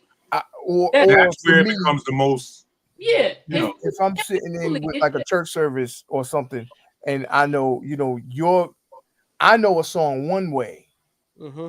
I exactly. may play it, even if I play keys, I may play it a certain way just because I like certain nuances. But that Right. doesn't mean that's how somebody else is gonna play it. So I yield, especially these public domain songs. Like Yield is there the are so word. many different things. So tell me, for the sake of us, I'm gonna call it out. Right. You don't know it? No, I know it. I just want to know how you play it. Exactly. Everybody can't be a leader. We gotta flow together. Right. Somebody gotta sit I back. like it. You know what I'm saying? I like it, Kev. I love it. Yeah, I think I should do that, and I am gonna do That it. is dope, bro. I Small like V-neck and pink is I what love it. Give me a long sleeve. I can wear it in the winter. that. Make it a hood Right. too, bro. I need a Shoot, hood. you better use it tomorrow. This weather been tripping lately, bro. Golly. We should all come up with one line and call it Good Samaritan Quote. apparel. Let's Right. go. Right. Yeah, but that shirt right there, I'm definitely making that shirt. But I'm gonna make that Yeah. other one too. We're not even gonna say it again. I'm gonna make that Both one of too. That's good. I like I'll that. buy that for $1. Absolutely. $1, man. It's a All right. joke. It's a joke. I forgot I'm talking to Let me go do millennials. that. I'm sorry. All right. I'm the best So last. we're gonna oh man, I did that wrong. Wait a minute. We're going to I really we're gonna talk about this right now. Tracy, I'm gonna start with you. Uh-oh. I'm gonna start with you. How we both say the same thing. Uh-oh. Yeah. I'll start with you. Uh-oh. This past, I think 2 days ago, we received word that Tiffany Brown, my resume is way too long to put on this show tonight, so I won't do it. I'll just say I've been blessed and afforded the opportunity to work with multiple people. That's all I'm gonna say to that. If you They want to- found 1,000 bottles of baby oil in Sean P. Diddy's house. What else are you supposed to say about that? That says everything you need to say right there. That wasn't all though. Lube and No. and a condom. Exactly. We're gonna get to that. We're gonna get to that. You hold that right there. You hold that right there. Don't move. Don't say a word. You hold that right there. They found 1,000 bottles of baby oil in Sean P. Diddy Combs' house. He likes to be very moisturized. Terrence, I just wish you. That nigga said, I'm "Take sorry. that, take that, take that." Did y'all see the thing on social media where the pastor was pouring oil on the boy's head and they did a voiceover? Oh yeah. Take that, take that, take that. Justin, the look on your face is priceless. Yo, it was funny too. Okay, Avery, what else did they find on there? They found lube No, and no. some condoms. No. Well, that means they're responsible. So There we go. Lube and condoms. it's a joke. Come on, really. We're supposed Listen to be to on me. the laugh too, aren't we? Yeah, I think so. Listen, they found 1,000. Listen, if I had a bottle of baby, that thing would last me like 7 months. Why you got 1,000 bottles in there, bro? That nigga Because said he was ready for COVID again. He found the benefit in bulk purchasing. In case we can't get no more. Exactly. All right. I shan't be. Y'all keep He's saying a very that. ashy young man. He's a very That fool locked up. They took his Elbow. passport and they told him you ain't even getting out till your trial happens. He offered them $50 million and they turned it down and said no. They took because his if you can passport. give us and 50 his million, that family. means you can disappear. You can disappear, and we'll never find you. He ain't going nowhere. I mean, he's not even he's not on house arrest. No. He is in the custody of the Federal Bureau of Investigations. And Someone he was ain't getting telling out no time soon. Someone was telling me that he's actually in a similar facility when R. Kelly was being held in New York. They said he's in the same facility that was used for R. Kelly at that time. In Florida. No, in New York. In New York, okay. So here's the situation. I want people to understand that I don't care how much money you have. That's right. There are a lot of things that your money cannot buy you out of. Exactly. Bro, but that pisses me off because that only works for black people. Because as you know, other people that did much worse, and I ain't gonna call his name, apparently he got enough money to get out of the situations that he's in. So, I got a question for y'all, and this is kind of on the subject, but not. Where is Trump's parole officer? Because this brother is a convicted felon, and he's traveling from state to state. Yes, he Now, is. you tell me.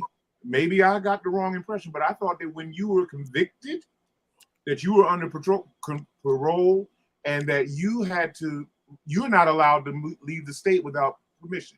Permission. That's right. That's right. Maybe I missed something. and that's exactly who I was talking about, bro.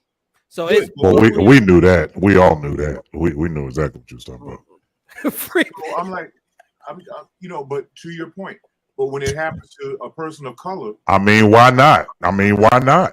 Why not? The standards are 1,000% different. In that, why is that? Of course, that's a rhetorical question. I do know the answer. Here's the reality. I was saying it earlier.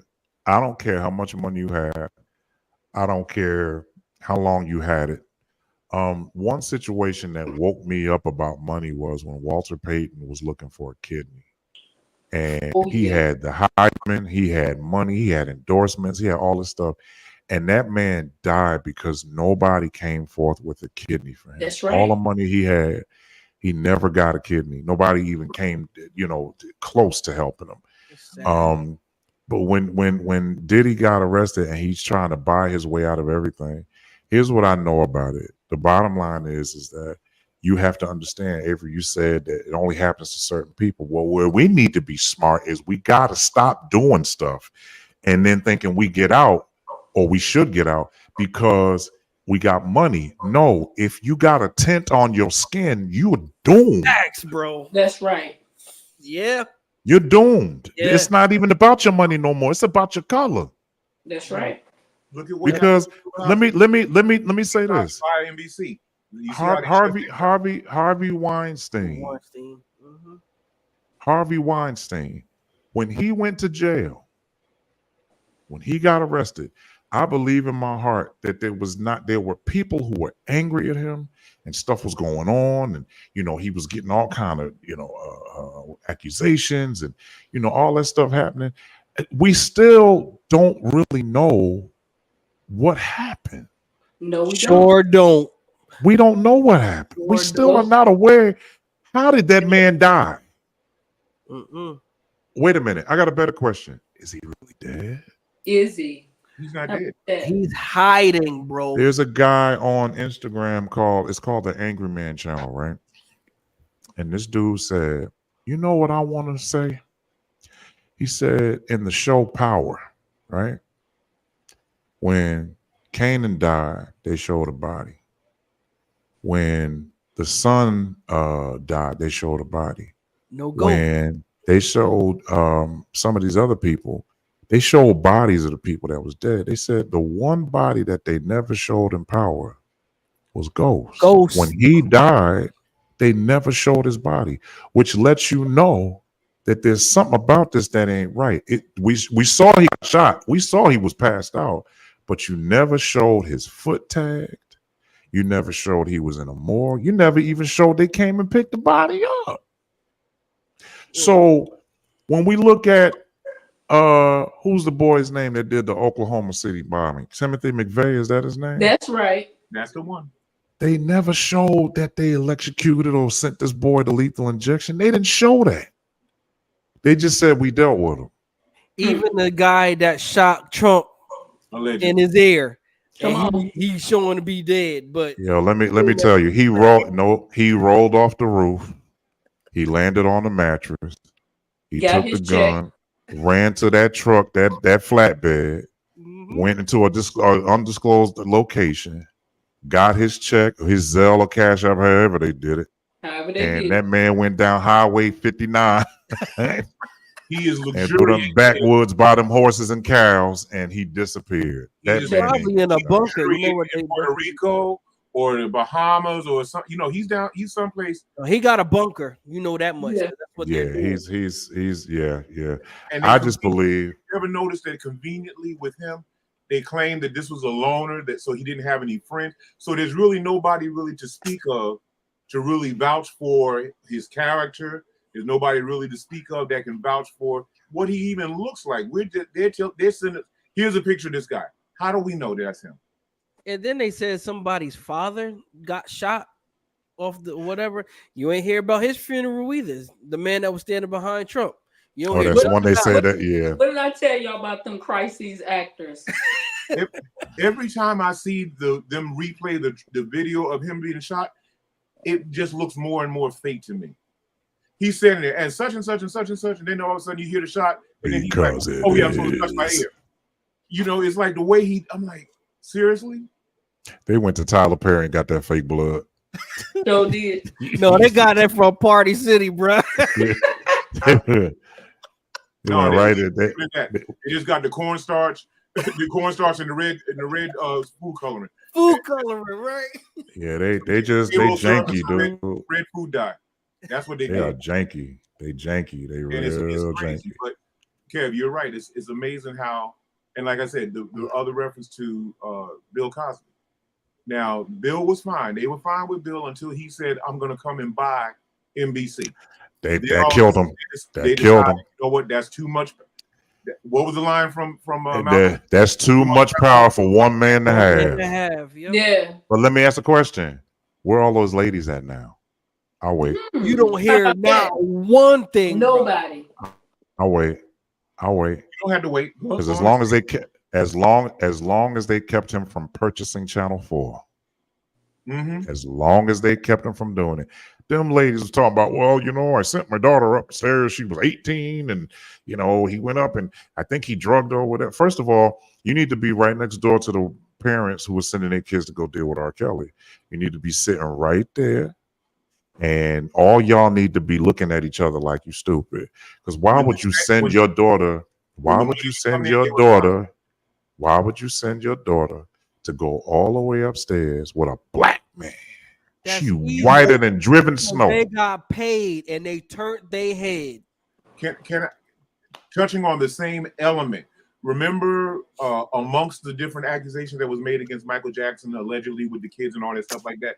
Right. Now, I'm gonna ask you, listen, everybody, every man in here, at least, Tracy, you're only girl. I don't know if you have children or not, but I'm just gonna talk to the men for a moment.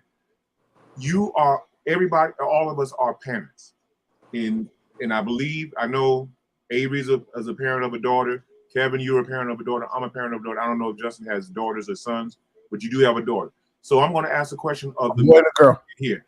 If someone messes with your daughter or your son in an inappropriate way, how much money can they put on the table for you to say we all good? I will be the man that's known to have killed whoever that person was. I don't. There's not no money. It ain't a amount of money in There's the no world. dollar amount that you can put on the table that's going to make me say it's okay that you did this to my child. Nah. I'm just saying, Tracy, as whether you're a parent or a godmother or whatever, I'm sure you understand the point I'm trying to raise here. So how are you going to sit there and tell me that this, and I'm using Michael as one example, oh, he did this to my child, he did that to my child, but you took a $20 million check and you good now?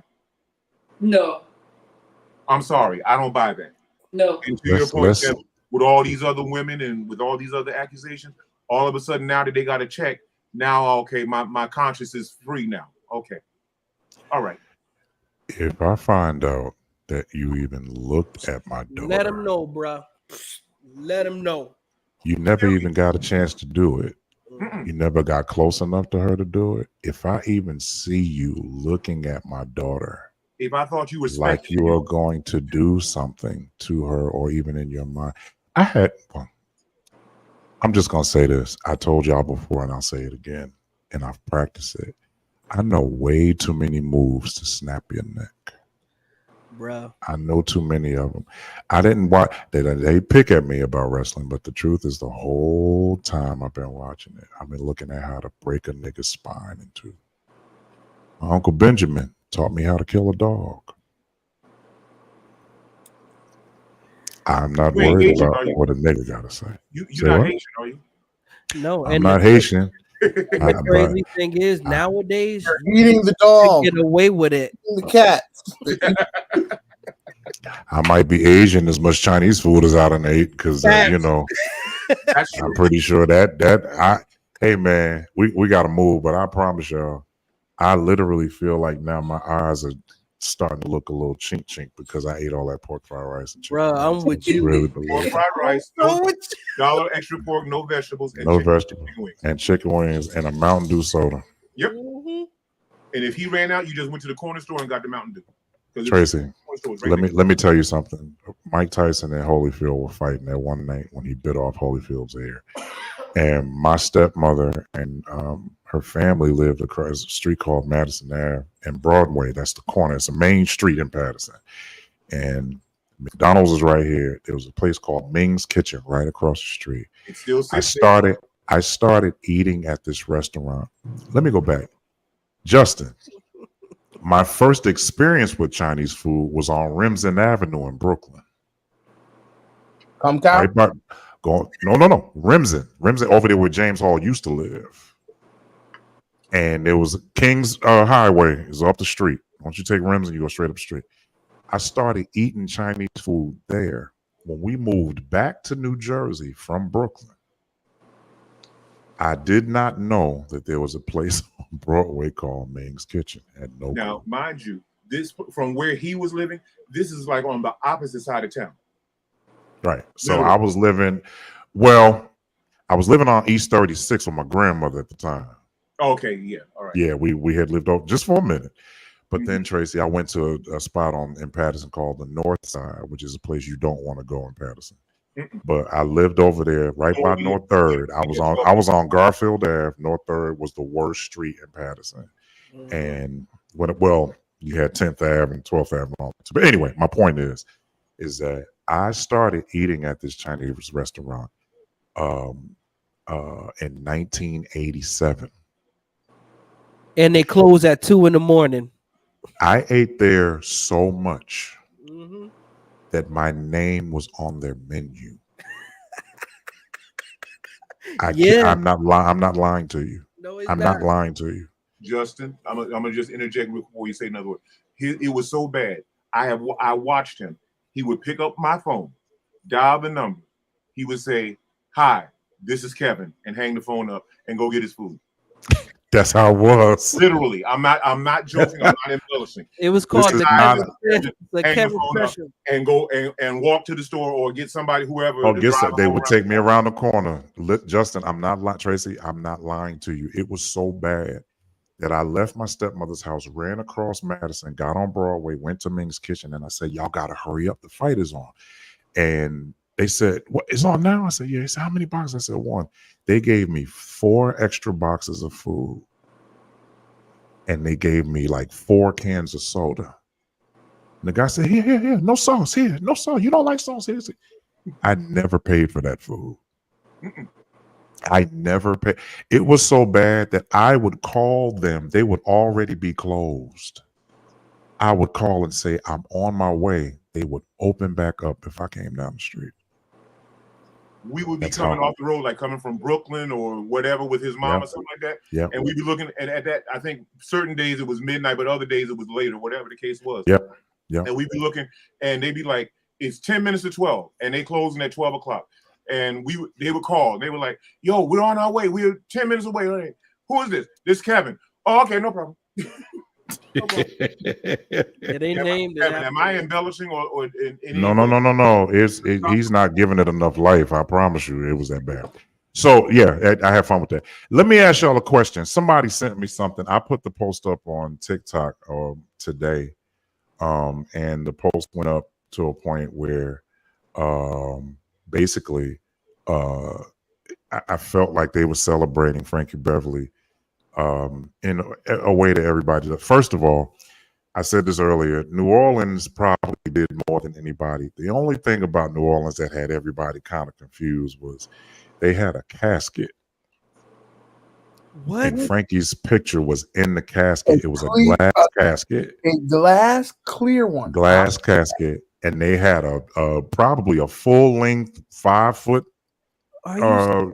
replication of him in the casket, and it was all glass, and they were passing it around through the city. What? Doing the New Orleans, yeah, they were out there celebrating, doing their thing. They were playing "We Are One" the whole time, and they were out there with this glass cat. They had a horse and carriage for it the whole night. You would have thought that Frankie Beverly's body was in New Orleans. Yo, that's I thought it was. I thought it was. Yeah, no, he in San Francisco. He wasn't even. That's low key dope though, bro. Here's the thing. I thought that it was cool because honestly, they weren't passing it around and he's still alive. They were passing it around to signify that they know he's gone. But the way they were passing it around, it was I was like, okay. But I had to kind of tell people, listen, New Orleans culture is different from a lot of other people. They don't do stuff like that. Like they'll have a funeral and they'll go to the funeral. When they go to the tomb or where they're going to bury the body, they don't leave crying and sorrowful. They play the sorrowful music on the way to the tomb. When they leave the grave site, they celebrate. Yeah. Yeah, that horn section be crazy too. They be on some stuff, and I'm like, and I asked one day, I was like, what they celebrating for? Really, what they're saying is they mourn the loss going to the tomb, but when they leave, their representation of that is to celebrate that this person ain't got to deal with this world no more. Right. Yes. Right. They don't have to deal with. We leave and celebrate, but now here we go. We got to go back to it. But we celebrating the fact that they don't have to deal with this no more. They're free now. They're free. It's one thing to see it on TV, but it's another thing to be there and it's happening.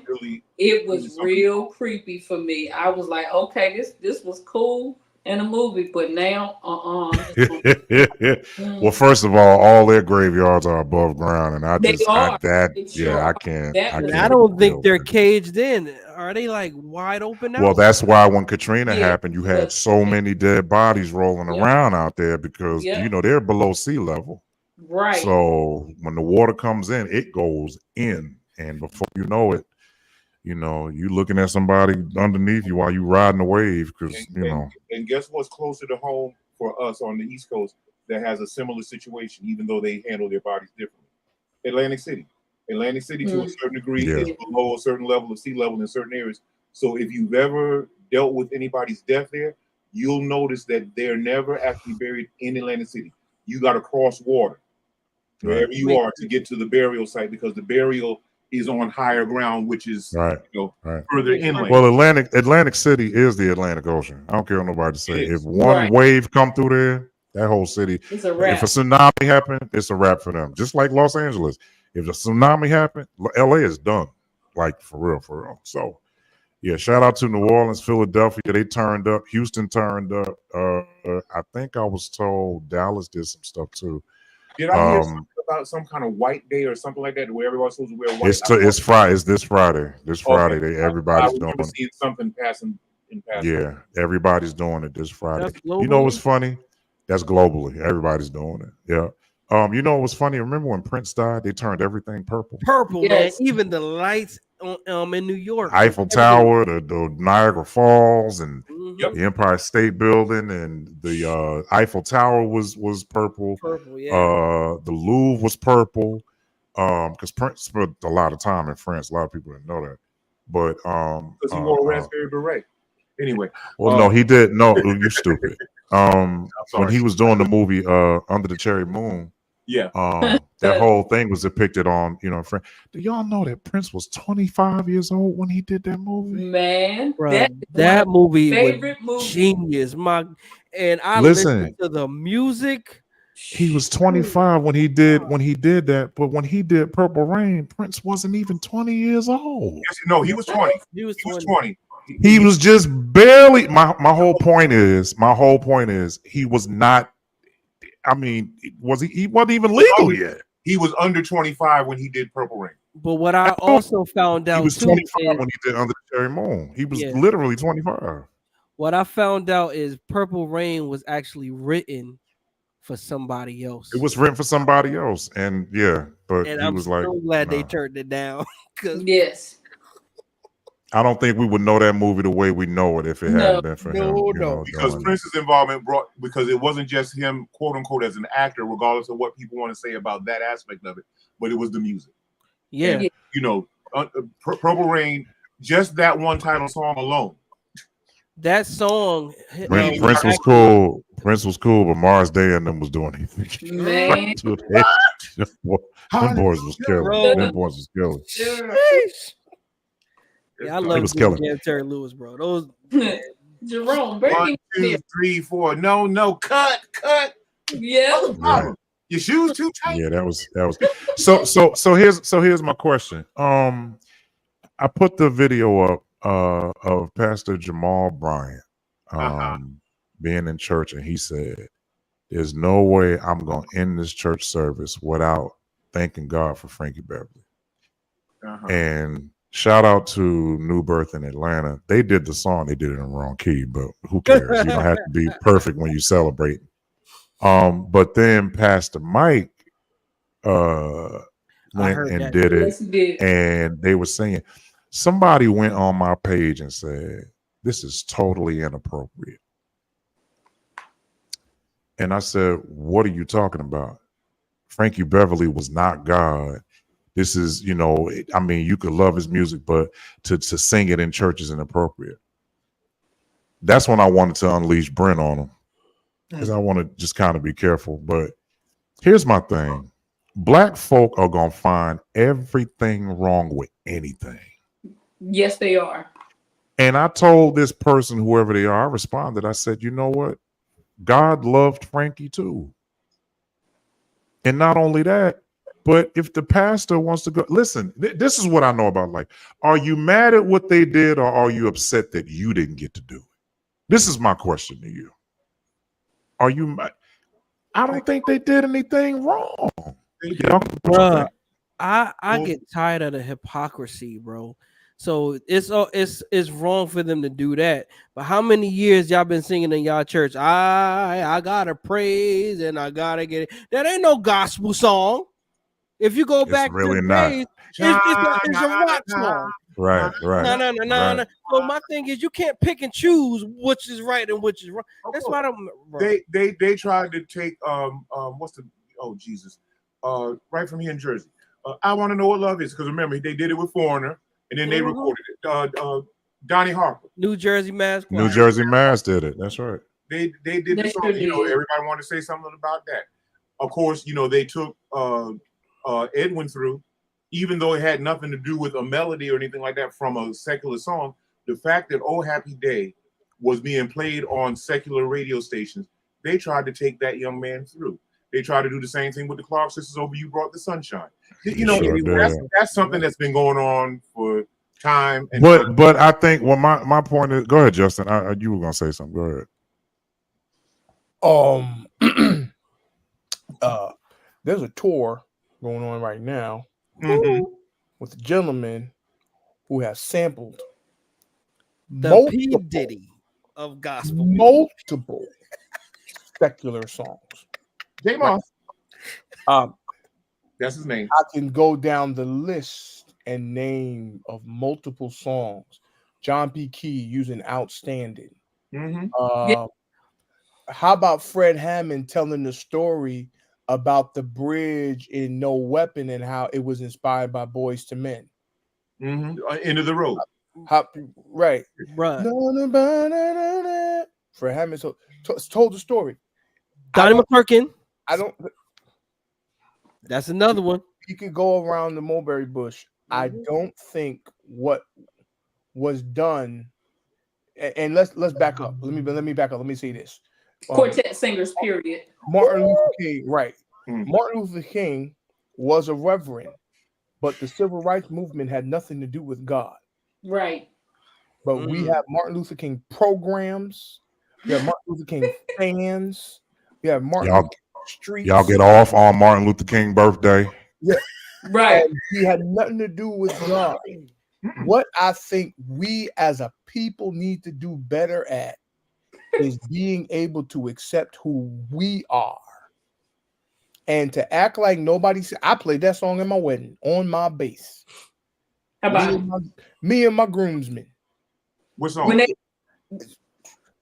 But to act, and I don't think and I'm not a fan. I'm not the biggest fan of whatever, but I don't think what he was doing was trying to dishonor the house. I think he was actually trying to honor who we are as a people. Us. Yes. Right. And you don't think that's playing on at the barbecue, or you ain't hearing that in your car, you got it twisted. Right. I just personally don't think it. Now, I probably wouldn't have thought to do it that way at my church. I might have did it a different way. Right. He's who he is. Who he is. The pastors know who they are pastoring. They know them people in that city. That's love true. that man. Let's be honest. We ran Atlanta, Georgia.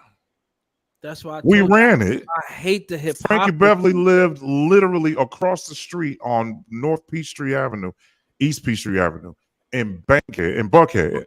He lived right. Anytime Frankie Beverly walked the street, he was taking pictures with everybody.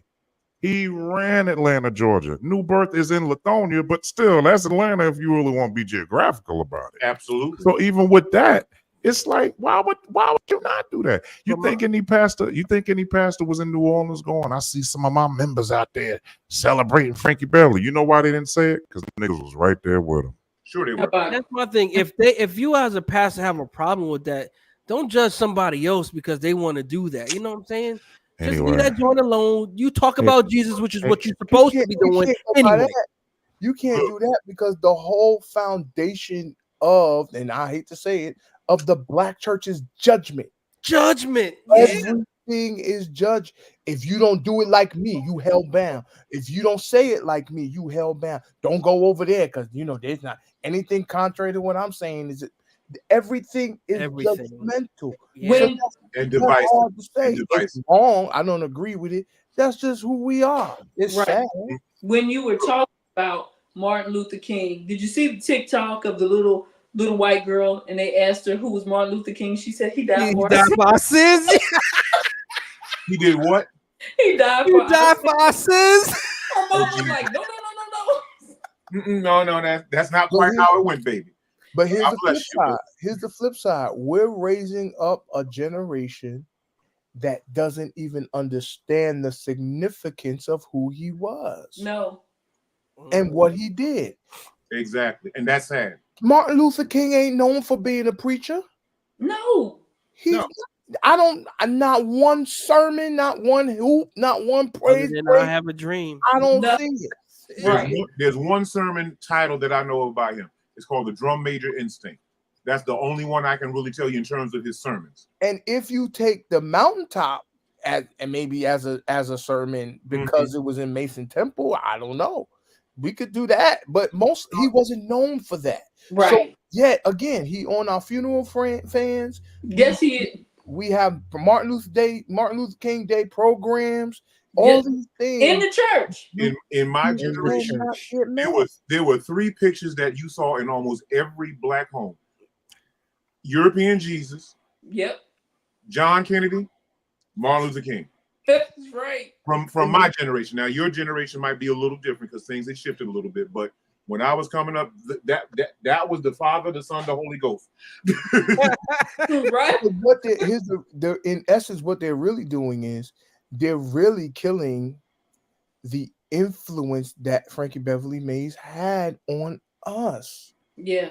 And watch this. If any one of them churches that got an attitude got a call for them to hold his funeral there, they open their doors wide open. Money, money, money, money. And They the would do it. prestige of it. The prestige. Yeah, that's right. Not necessarily the money per se, but it's the prestige of it. To The say that, prestige. you know, And It's the money too. Don't be I'm not fooled. saying that's Yeah. not- I'm not saying It's it's not a part of it. I'm just saying let's be They're gonna make more money because it's him. Yep. and let's be real. Frankie Beverly was one of the good ones. His name wasn't in no mess. No scandal. Bruh, he was never in nothing. Nothing. Nothing. He was a music lover who loved what he did and created some dope music for us. and Hey, when man. he was done, he went home and sat down.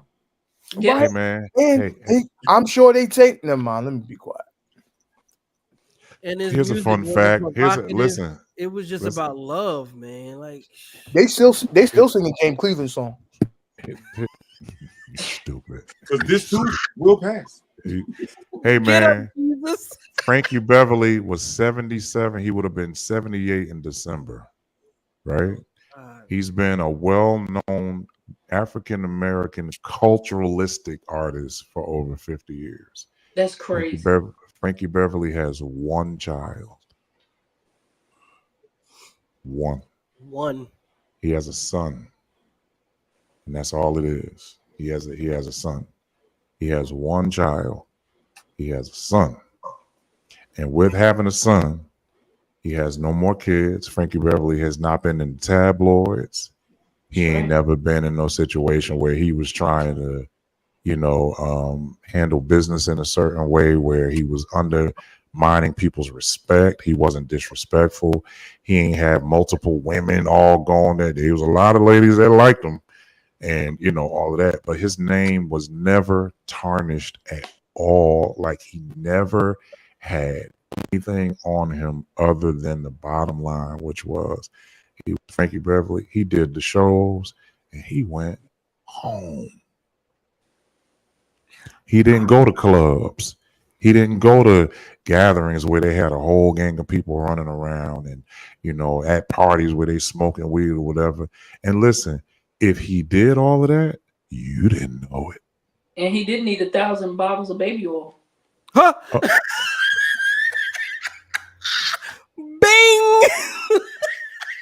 On that note, I'm going to go ahead and bro, but I don't like the picking and choosing though. That's the thing that Cam, it's It ain't time. it ain't nothing to deal with, because at the end of the day, Avery, like I said before, black people are always gonna find something wrong with They something. They are. can't never just say, who cares that they sung his song in church on a Sunday But I morning? Who guarantee you, the cares? same people was singing Michael Jackson when he died. No. Don't say Let's that. go to this one. Them same people that was complaining about it, when they saw the video, they probably stood up in their house and was was singing doing the it like song the this same live. way, or they turned around and went to put the song on so they can be in real time with it. The problem Right. that I don't have anymore is that literally what you all are letting me know is y'all gonna find something wrong with everything. Y'all gonna Everything. find something wrong with it. Somebody that tries to do the right thing, you sit up here and go, "Oh my God, he walking on water." Nigga scared to drown. Like, you always gonna have something to say. Right. His skin regenerated. The nigga scared to be sick. What the nigga? Okay, But all that right. goes back to all what we right. were saying earlier. Why don't you smile? What's wrong with you? Right. Are you smiling too much? It's the Right. same. It's always they gonna find something to complain about, bro. I've been told several times, Kevin, you always look like you're ready to fight. I only look like that to people who want some bullshit. How about That's the You look only like that time I to look me like that. sometimes. That's because you be on some bullshit. But my point is, Oh, That take must it be back. this, yo. Take it back. not my time you? Yo, maybe it's just a way the Jersey folk look, because I get listen, that. but Avery, Why no, is stop, Justin cracking up so y'all, hard? No, stop. I have always said that I tell people all the time, it's not about me trying to do anything. It's where I came from. I've been gone from Jersey 30 years. It's still in But there. I didn't Still on you. forget. I didn't forget. My father is Ernest Blakeney. I'm trying to tell y'all, I got his blood running through my veins. That fool was crazy. Trying to tell Terrence you, will bro. tell you. Terrence will tell you. My father was nuts. I don't know what my mother saw in that man. Well, you better be grateful, because otherwise you wouldn't be here. And that's all. We don't know that because I look like my Uncle Ronald. But anyway, listen, my whole point is, Why you go there? Why you my whole point is, why you go there? my whole point is that I'm not putting on. And guess what? The other thing is, I'm not trying to win with none of y'all like that. Word, I bro. don't think you're trying to put on either. I don't think you ever. I never put on. My whole thing is, I'm trying to get y'all to understand that I'm not thinking about you when I walk in the door. You're not even on my radar. Right. I be who I be. Yeah, so this is what it is. Now, if you on some BS, then the real truth is I'm not gonna look good to you. But people who are about love and who just hanging out with it, they don't trip off of how I'm looking at them. They don't care. They don't care. Yeah. I tell people. Tom, I tell go people ahead, all go the ahead. time, I'm Bishop Pettifor's grandson, and they know who he was, but you don't know the rest of his family. And I can't even talk about my daddy because my daddy was crazy too. God rest their soul. So Yeah, I mean, it's a very, very Anthony was special. yeah, he was, something's wrong with him. and didn't care who he was. Tanya, you missed the beginning of this show. You need to go back and watch it. It is very animated. It is very much. Was that Mr. Harriet? You already know. But that was Brent talking. That wasn't Harriet. That was Brent. Yeah. That wasn't Harriet. Brent from Brick City. That was I did catch about the Chinese food, and I put it in the comments. I said, and Chinese food is still his love. It's dear to his heart. Have you found anything in that area that matches what you had here, Kevin? Say it again. No. Have you found anything in that area that matches the level of Chinese food? No. It's different. I think Bubby Fan is on. He's so stupid. It's not the same, and to be honest with you, I think it's an East Coast West Coast thing. To be all the way honest, all of it's Americanized. No, I think it's just like North Carolina, bro, don't have no good Chinese food, so it ain't. Okay, no well then it's a New York area as opposed to the rest. I think between New York, New Jersey, and Connecticut, because I went to Connecticut, they got some bomb joints up there too. But Doobie Powell and them. When we had that at your mom's house, it looked more orangey or like red, and the flavor was really, really good compared to what we have here. To me, the flavor was better there. It just Well, looked different. That's because they use mounds of MSG. Don't you pull that bottle out. Don't you pull that bottle out. Don't you pull that bottle out. She threw it out, bro. No, she still got it. Terrence, did you see that episode where this nut went over there and bought a bottle of MSG from a Chinese restaurant? Not let it go, bro. I missed and out. just kept dealing with it. She thinks it's a badge of honor. It's not. Yo, who And buys here comes That damn panda. monosodium These glutamate. your people. These are your people. Monosodium glutamate. Yes, sir. Let's be scientific I tonight. did not, y'all. I still did not know this was a thing. I thought it Hey was. Tanya, what does MSG stand for? Monosodium glutamate. What you ever Say it again. Wait, say it again, please. Say it again. You said monosodium glutamate. Monosodium glutamate. Mono what? Monosodium glutamate. Oh, glutamate. Monosodium glutamate. Hey, I did not know it was a real thing. hey, Tara. She said monosodium glutamate. I'm like, what? No, who? Monosodium chromium. Leave her alone. No. If you have, Tracy, I'm not letting. No, you do not know this one in the left hand corner. No. Listen, no. The crazy one would be, what does MSG stand for? Oh, everybody knows that. Madison Square Garden. Some dummies gonna say that. That's crazy. But there's somebody stupid enough to really believe that. What does MSG stand for? Madison Square Garden. No, monosodium glutamate. As she said. Google movie. Great Google movie. She sound like vitamin vitamin. This stuff right here, in this It's so tasty too. Vitamin vitamin. That's like candy. Vitamin vitamin. I did use a little bit of it, like. That's a whole lot more than a little bit. That explains. No, come on. That explains a lot. That explains a lot. And guess what? You ate it. Guess what is actually? I ain't eating nothing. No, I didn't. Yes, you did. That a lot of people been using for years. There's a product that some people use as a food additive called Accent. Yep. Yeah. Yes, sir. Yes, That's sir. all it is. That's all it is. MSG. My That's dad right. always used that. Oh. Oops. Threw Bless something the in Lord. there. What am I saying? Tommy, what does MSG stand for again? Don't say nothing now. What does it stand for? Don't read it, please. Stop. You heard it, didn't you? You heard it. She said something's wrong with her. Ain't nothing wrong with it. That's all right. That's all right. That's all right. Listen. I know to wake your ears up. I know you'll hear this. Hey. Hey. Monosodium Monosodium who? Monosodium gromate night. What was it again? Y'all send it in the chat, please. She said it stands for Monostat 7. What? I'm sorry. Huh? What? Monosodium. Monosodium. Oh no. Studio. Oh no. I don't know. It tastes like steak. Wow. Let's move on because we can sit there all day long. On a sad note, there was a kid, I just read up on a breaking news situation. There was a kid that literally can no longer see or walk because of a hazing issue at a college. Jesus.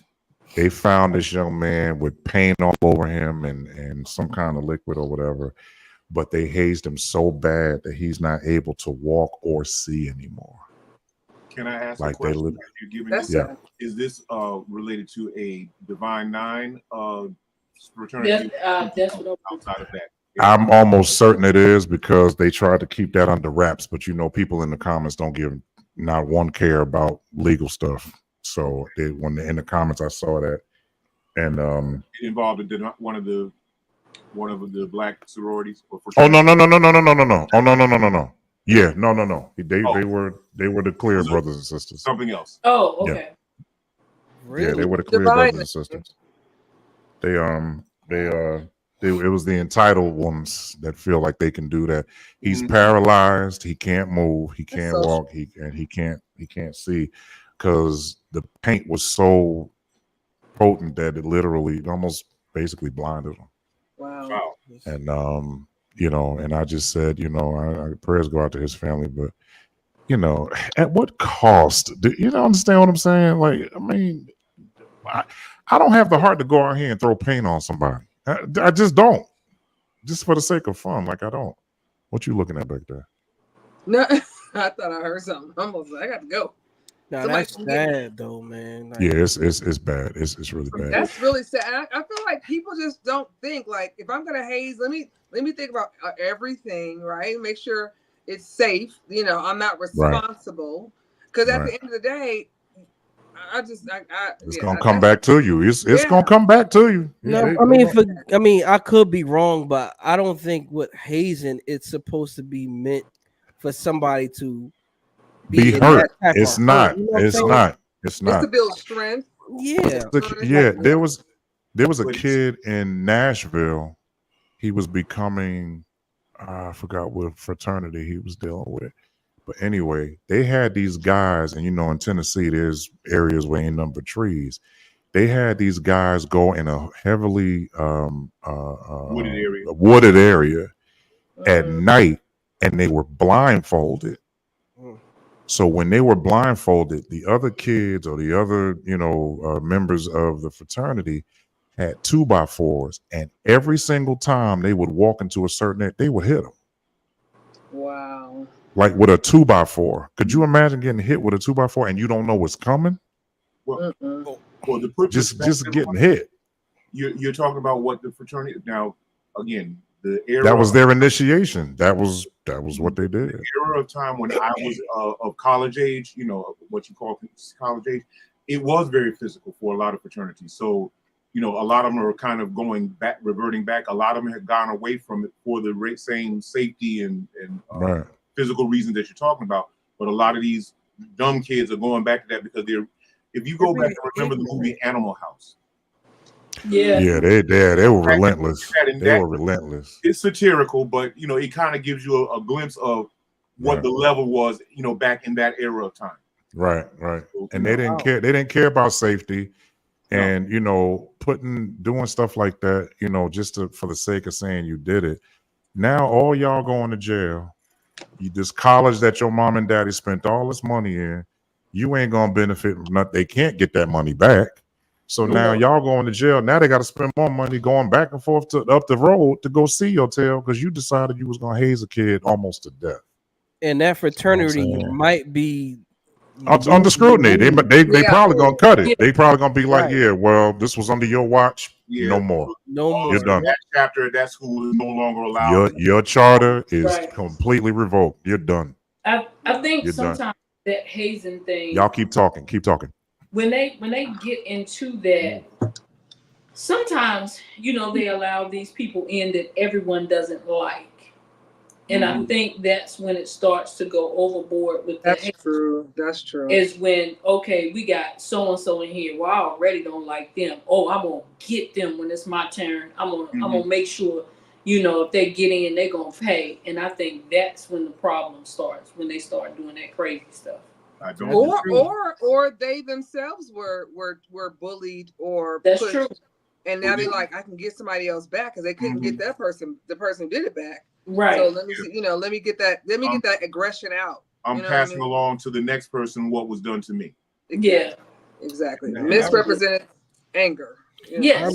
I remember one guy, and I ain't gonna say what fraternity it was, but years ago, they beat him down so bad, like he almost lost his life. He had asthma and everything. He had to go to the emergency room and was on life support. And again, I asked, was that a black fraternity or a non? Yes, it was. That one was. That one it was. And again, I'm not trying to make it seem like it never happened in the black fraternities, but we know that some of this kind of behavior is more prevalent in the non-black fraternities. No, that one was in the black. It was one of the black ones. I didn't say never. I'm just saying, Yeah. it's Where like they drink. I hate to say something like this, but when you think about it, when you hear serial killer or school shooter, honestly, white people. the first thing comes to your mind is some crazy white boy. White people. Right. Mhm. I'm not saying it never is us, because there was a situation in DC some years ago where the Yeah, DC, that Muslim dude. Yep. it happened to be a person of color. So I'm Mhm. not saying it's never us, but we're not as likely to be involved in that kind of stuff. That's all I'm saying. True, true. And I think they get involved in the drink, especially when they do that drinking, so much till it just begins to poison them and kill them while they're drinking. Like, what in the world are you thinking about? Yeah. They're not thinking. No. There's no thought process going into that. Yeah. You're just as dumb as dumb as two sticks. Well, what I know is, for somebody, and I think you guys are talking about the same thing, but for somebody to get hurt that badly for the sake of saying that Now you're a part of us. yeah, Yeah. and you can't enjoy it, you can't see it, you can't walk to it, Mm-mm. you can't. Then at this particular point, I just think is null and void at this point. So again, prayers for his family there, because he's not the only one affected, although he was initially affected. That's Now true. his family is affected. They have to change their life. Now they have to see about him 24/7 now. Yeah. And the other question, the broader question to me is that, okay, this is this particular story of this particular young man. Who else is out there that was subjected to similar things? Maybe And it not, didn't make not injured to the same extent, but nevertheless Right. subjected to the same type of Well, thing. what you're basically asking the college do is to be accountable now. So now here they go. Gotta be. Yeah. That's right. They're here now. Now another can of Come worms. down to where the colleges have to create whole divisions or whole departments just to monitor the activity of these sororities and fraternities because of these same situations, and to make sure that things don't escalate beyond a particular level. Well, now they have this thing out called Justice for Trent, so that's what they're doing. They have a lot of stuff going on, but they went to the Supreme Court. I don't know exactly where it is, and what city it's in or whatever, but they got rallies going on. Like they want to see somebody hanged for this joint, because they ain't happy about it. So this Friday is considered all white day for everybody in the country, or the world for that matter, to celebrate the life and legacy of Mr. Frankie Beverly. And I will tell y'all, I ain't never owned this much white in my life. I've worn white for the last 9-10 Sundays. I pay homage to him because I was so close to him. But yeah, this Friday, if y'all gonna do it, go ahead and do it. Again, New Orleans probably gonna show out more than anybody. I know they ain't done. They did the funeral, or excuse me, there's a processional that they did on the day that Frankie passed away. It's still hard to say that. It's just really hard to say that. But I think this Friday they're gonna show up and it's gonna look like one cop ball everywhere. Because of the fact that people are paying homage to him. I think I'm probably gonna do it one day. I'm gonna have the whole band on here one day. That would mean a lot, bro. Yeah, I think they should probably do that and come on, and they get to express how they feel and what Frankie meant to them, because he meant something to all of us. We all have different reasons why we were, in love with him. But I think this Frankie that we got on this last, and Tanya was saying this earlier, that we didn't know. We knew this was the retirement tour. Mm-hmm. We didn't know that this was the tour that would be his last ever. Like, we're never gonna see him again. And so, it's rough, for a lot of people. I have seen people who have done videos on Facebook and they are just like crying, like they are hurt, and they never met him. It's like Michael Jackson. They never met him. They never touched him, never talked to him, never had no conversations, never even got in the same proximity with him. And these people are hurt because, his music makes you remember when your mom and daddy was alive, and your grandmother and all of them. Go ahead. I want to do a video. I haven't been able to. I have been extremely busy, but I will say that the way that you all, and I will reiterate what I said on Facebook, The way that you all took care of him, the way that you guys were honored to be around him, and not that like a fan, but just respectful, very, very respectful. I saw it. I was at 90% of these shows, right? Maybe missed 3 of them out of all the shows that they did, but um, you guys were so respectful of his time, of his presence. None of you guys were showing off. You know, you had times to do your part in the show, whatever it is at that, but that's a part of the show, right? It's part of the whole entity of the show. But there was still not a person who was like, man, I'm the this, and then man, I'm the that. It was never that kind of a heartbeat when it came to these musicians. I'm not talking about nobody else. I can only tell you from what I know, okay, what I have seen myself, and as an outsider looking in. Even not just the band, even the you know, we became a family when it came to even the media. Like everybody, wardrobe, everybody was like family, and you guys didn't treat it as such like he was going to die. Y'all was like, you know, we're gonna be, if he's gonna send off for his last tour, this is gonna be, we're gonna do it with class, and you guys did that. I think the saddest part of it is that we didn't get to see him enjoy his retirement. I think that's the part that hurts probably the most for you all, especially because you guys worked for him, that you didn't get to see him enjoy seeing Tony up there. Or I know you guys got to see the last show where he kind of like let Tony do his own little thing, and he came up and did his part, but it just still didn't feel good that was the one and only time that he gets to see that in the flesh. You know what I mean? And so I'm really proud of you, and I'm proud to say, you know, you did your thing, brother. You yeah, really that did. you I are was part of proud. something that was classy and Yeah. not trashy, and not, you can't, no one can say anything bad about your or you guys' names, right? About what you guys did in the year, a few months that you guys were with him, versus, let me shut up. Anyway, so yeah, that's what I want. I mean, I got more to say, but that was I'm gonna tell Yeah. you how I got into Frankie Beverly, bro. Never, and then remember I was a young kid, so I'm a huge Helen Baylor fan. Can't tell me nothing different. She just anointed to me. She ain't all that good. I mean, might not be vocally good to y'all, but she's anointed to me. I went down on my knees. So, but I was listening to the radio and I just kept hearing this song. I lifting up the name of Jesus. I'm just listening because you know my grandmother used to pick me up from school. I'm just like, yeah. And Frankie Pettiford, Uncle Frankie, said, "Wait a minute, I know that song." And he played Joy and Pain. I said, bro, I had no idea that was the same song.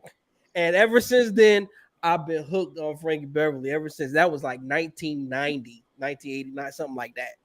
So I just like his music. This is even before I even heard Before I Let Go. I was listening to Joy and Pain like every day, bro. So my experience, even when I saw him in concert, it was just a life change. It was like it brought me back to that 1990s when I first heard I'm lifting up the name. It just brought me back in that concert. I'm like, man, it brings you to that place of just a family and just having a good old time. So that was my experience of Frankie Beverly, man. That it was beautiful. It was a beautiful day. Yeah, I think honestly, you know, and I didn't do this for this situation, but all right, Tracy, thank you. We appreciate it. We always thank you for staying on as long as you do. Yes. But I know you got to right get up at the butt crack of dawn, so. But you go ahead and do that. Yeah, I didn't do that for this reason, but I am going to say that, you know, I'm going to use some time to actually make sure that I have the guys on here. I'm going to talk to them about that tomorrow and see if they're, you know, willing to do it. I think they will be. They like doing that kind of stuff. And they never really had a chance to express how they feel about everything that's going on. That would be good to hear. And you know, I think, and we need to do it during the day because a lot of us are night owls. You know, we work in the night or, you know, studios or whatever. So I think we're going to end up doing that. So Carl, Bird, Larry, Marlon, Cecil, Ice, and, you know, all of them, I might add them on. I may even have it to where some of the media team is on there too. But yeah, but I just really think that it's one of them things where we have to we're gonna honor him the right way, you know, because there's a lot of other stuff going on. We can't talk about it, but trust me, you know, He's everybody- well deserved of it, bro. You know, Yeah, he should have had Grammys long time ago. for real, for real. He should have had Frankie have any Grammys? no. I really wasn't sure. I didn't know what. He doesn't have any Grammys. He's gotten Lifetime Achievement Awards, but he's never been awarded a Grammy. He's never got an American Music Award. He's never got Soul Train. Like they've never done anything like that for him. So I think honestly, what's gonna happen now, it's a shame that people gotta die before they get their flowers, but I think they're gonna do it now. And the truth is if they do it, then the band that was with him is gonna get it. So that means we get one too. But I would never look at that as a way to say, all right, well, I'm a Grammy winner and now you got it. No. I'm gonna say that shit before I even get a Grammy. I don't need a Grammy to suffice for me not being able to handle certain things. So but you know, we did love Frankie, and as I said earlier, you know, it was always good to see that guy. I knew when we saw him that everything was cool.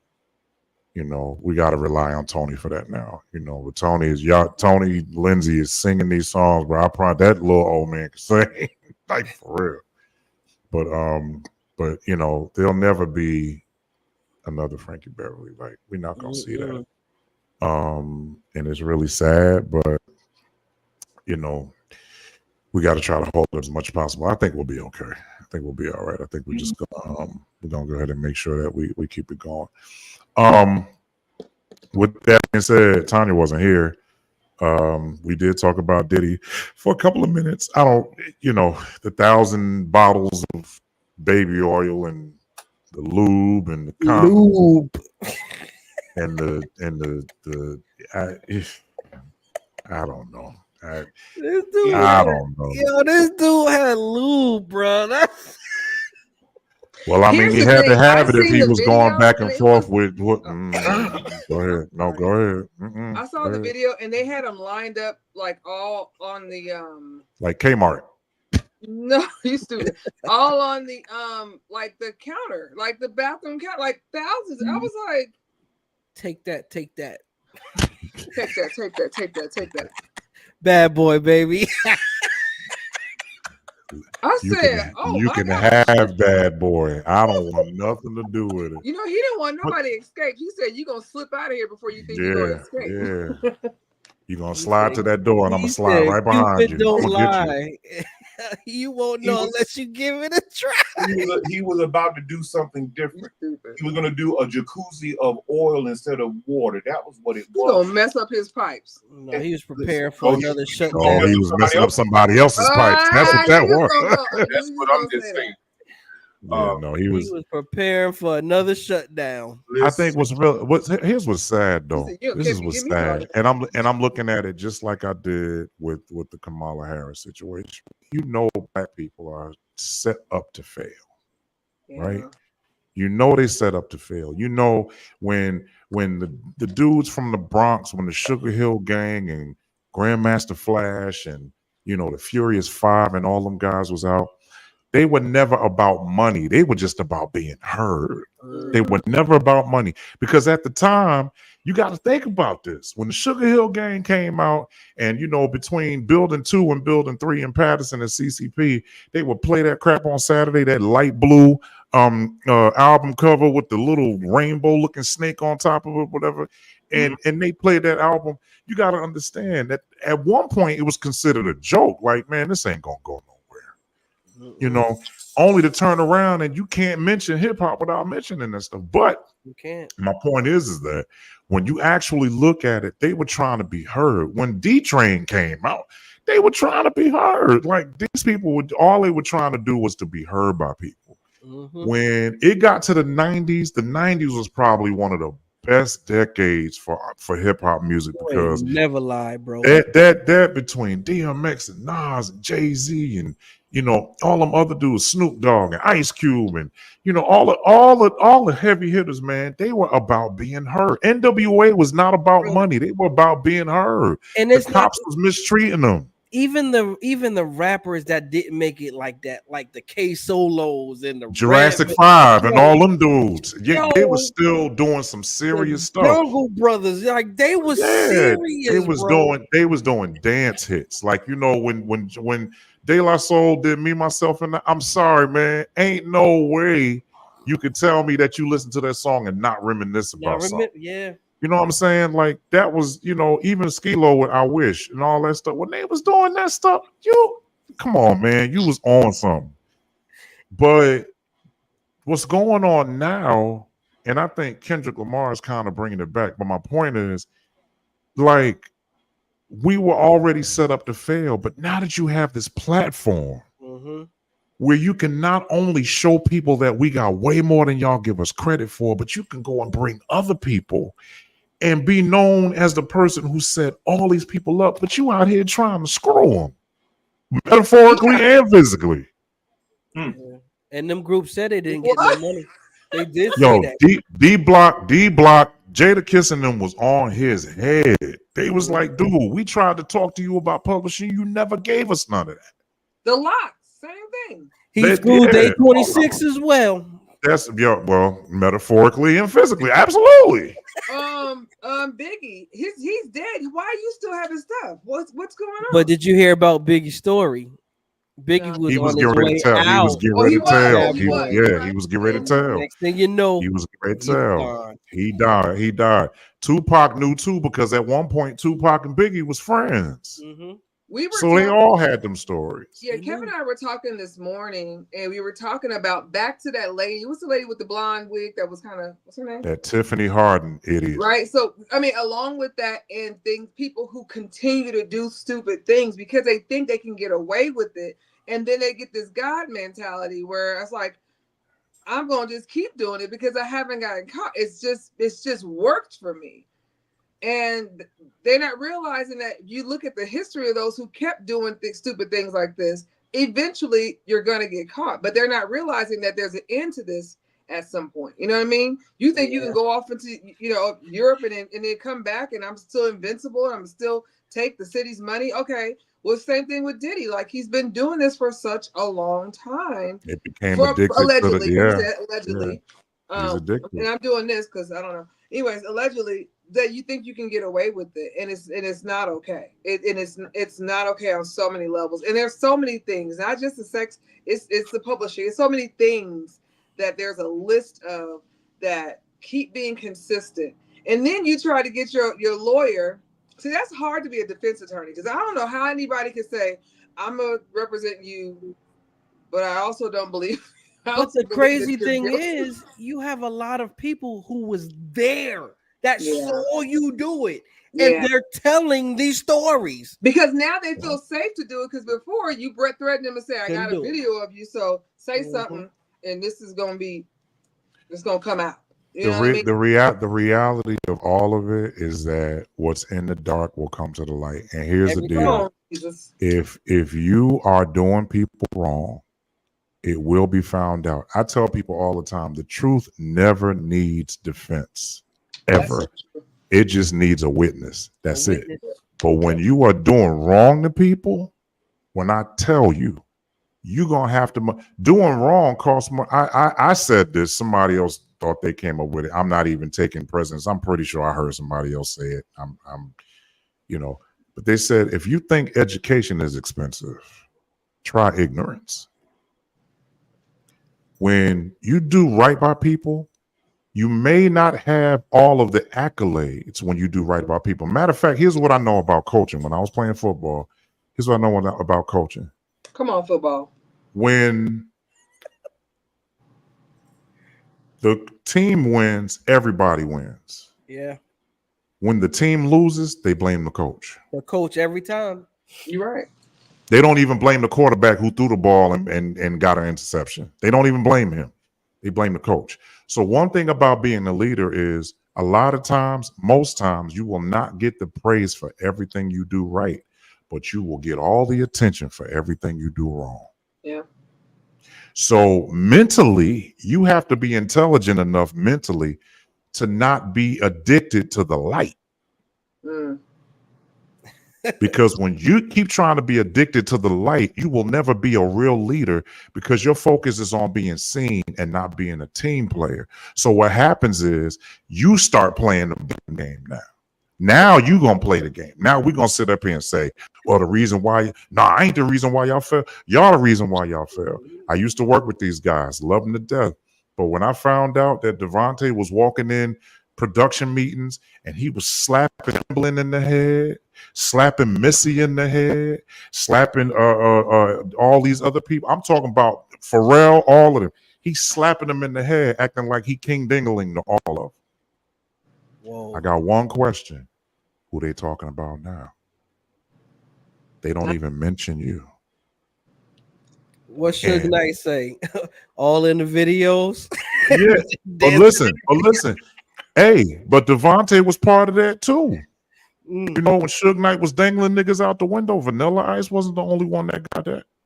Wow. He was not the only one. That's why I'm saying you trying to be seen, but at what cost though?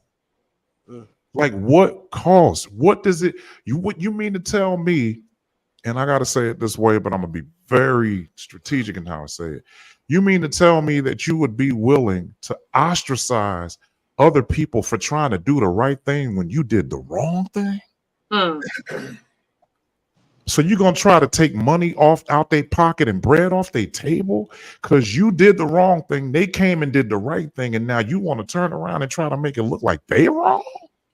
Wow. That's deep, bro. Like, which part of the game is this? I don't know what part of the game this is. You know what I'm saying? Let me talk to the church for a minute. You want to sit up there and tell musicians they ain't nothing, but the first time the doors open, when your services start and when they end, who y'all calling on? Y'all calling on the music department. Why y'all acting like y'all don't need them? Yeah. Listen, let them be late. One thing I've said this about a lot of things. When churches get into this whole thing about valuation of musicians and stuff like that, here's the one thing that I've said. I look at you, and using this as one example, look at a church like a Potter's House, not singling them out, but just using them as one example. Now, it is clear that 80% of the people that come to Potter's House come because they are pastored by a man by the name of Bishop T.D. Jakes. They come to hear the word preached from this man because he is considered a dynamic speaker of a certain level, of a certain stature, and all that stuff like that. That being said, Potter's House probably spends close to $600,000 a year on musician staff, on musicians' salaries, for what is not considered their focus. And they get the best of the best, bro. And so the point I'm making is that that's someone that understands that while that may not be the draw, ain't nobody necessarily coming to Potter's House because they got a good choir or they have good singers. And it's not to say that they don't have good choirs or good singers. This is no shade, not trying to be anything negative. But if the man that knows that the success of this ministry overall really is literally centered squarely on his shoulders, and he can still justify putting that kind of money out. And it's not about necessarily the dollars, but it's about the mindset of understanding and knowing that people are worth and their valuation. And that's the biggest problem I have with the Black church, is that they want caviar, musicians. They want caviar singers. But, you showing up with cheese and crackers, money, and wondering why you're not getting caviar. But like you said, Kevin, to your point, let that same musician now go out and all of a sudden, because, and I'll use you as one example, Kevin, Jodeci called, Blackstreet called, whoever called.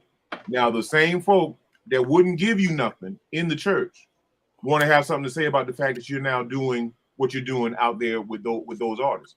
And you're not doing it necessarily out of any real draw necessarily to the music. You're saying, I got to eat. I got to keep a roof over my head. Right now, this is the opportunity that I have to live. So why are you getting mad at me for them doing what you're not willing to do? Right. Here's what I say to that.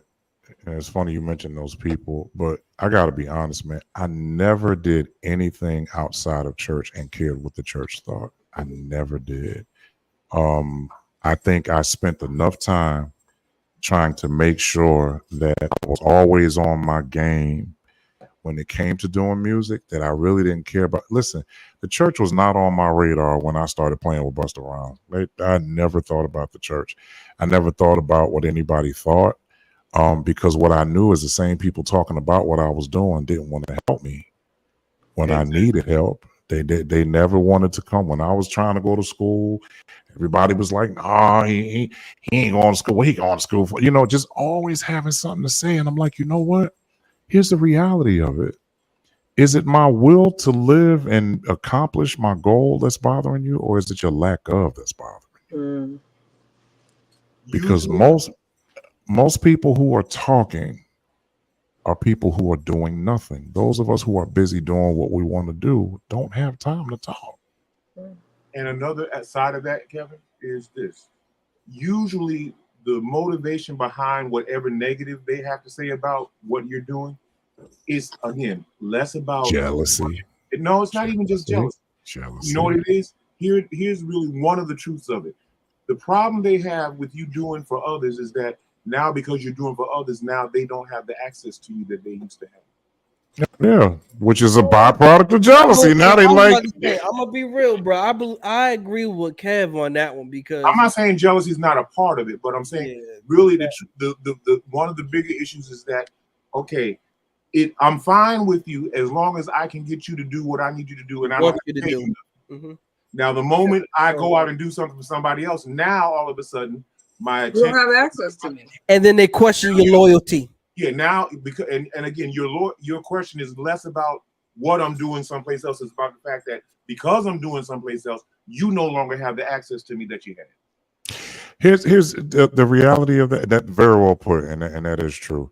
I found out that a lot of people. I said this a couple of weeks ago, and I was, put a little bit of passion behind it, but I'm calm now. But I think one of the biggest things is I got tired of trying to convince people of who I am. Mm-hmm. I'm well over that. There have been people who have come into my life to try to make me fit their life. And the truth is, the whole time you were supposed to fit in mine. Mm-hmm. But I'm so busy trying to be accepted that I forgot that I'm in authority. That's been the biggest problem. That's the biggest problem. Yeah. And so with that being said, when you are mentally strong enough to not allow people to coerce you into believing something that you shouldn't be believing, the next thing people will do is insist on trying to make you feel that you're wrong about being strong. Mm-hmm. I'm not wrong. The problem that you're having is that I'm too strong for you to bring me down. I'm too strong for you to try to minimize my accomplishments and everything that I've experienced, not just as a musician, but as a person. I'm not a weak man. I'm not. I ain't, even if I was somebody who was considered to be a nice guy. Every nice man ain't soft. They just know when to be nice, but piss them off and watch what happens. Nice people are dangerous. I learned that from Bishop Pettiford, bro. Nice people are dangerous. Nice people are dangerous. And so just the passion behind what we do, the bottom line is, first of all, what people have to understand is that, I spent a lot of time cultivating my craft and doing what I do. Mm-hmm. And you're not going to minimize me by trying to pay me what you think you can pay me. I told somebody, I think, Terrence, I told you this. They don't get to call me and tell me what the gig is paying, but you're calling me to come and do it.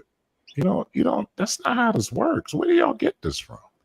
When you call me, I tell you what I want. I had this, I was on the live yesterday.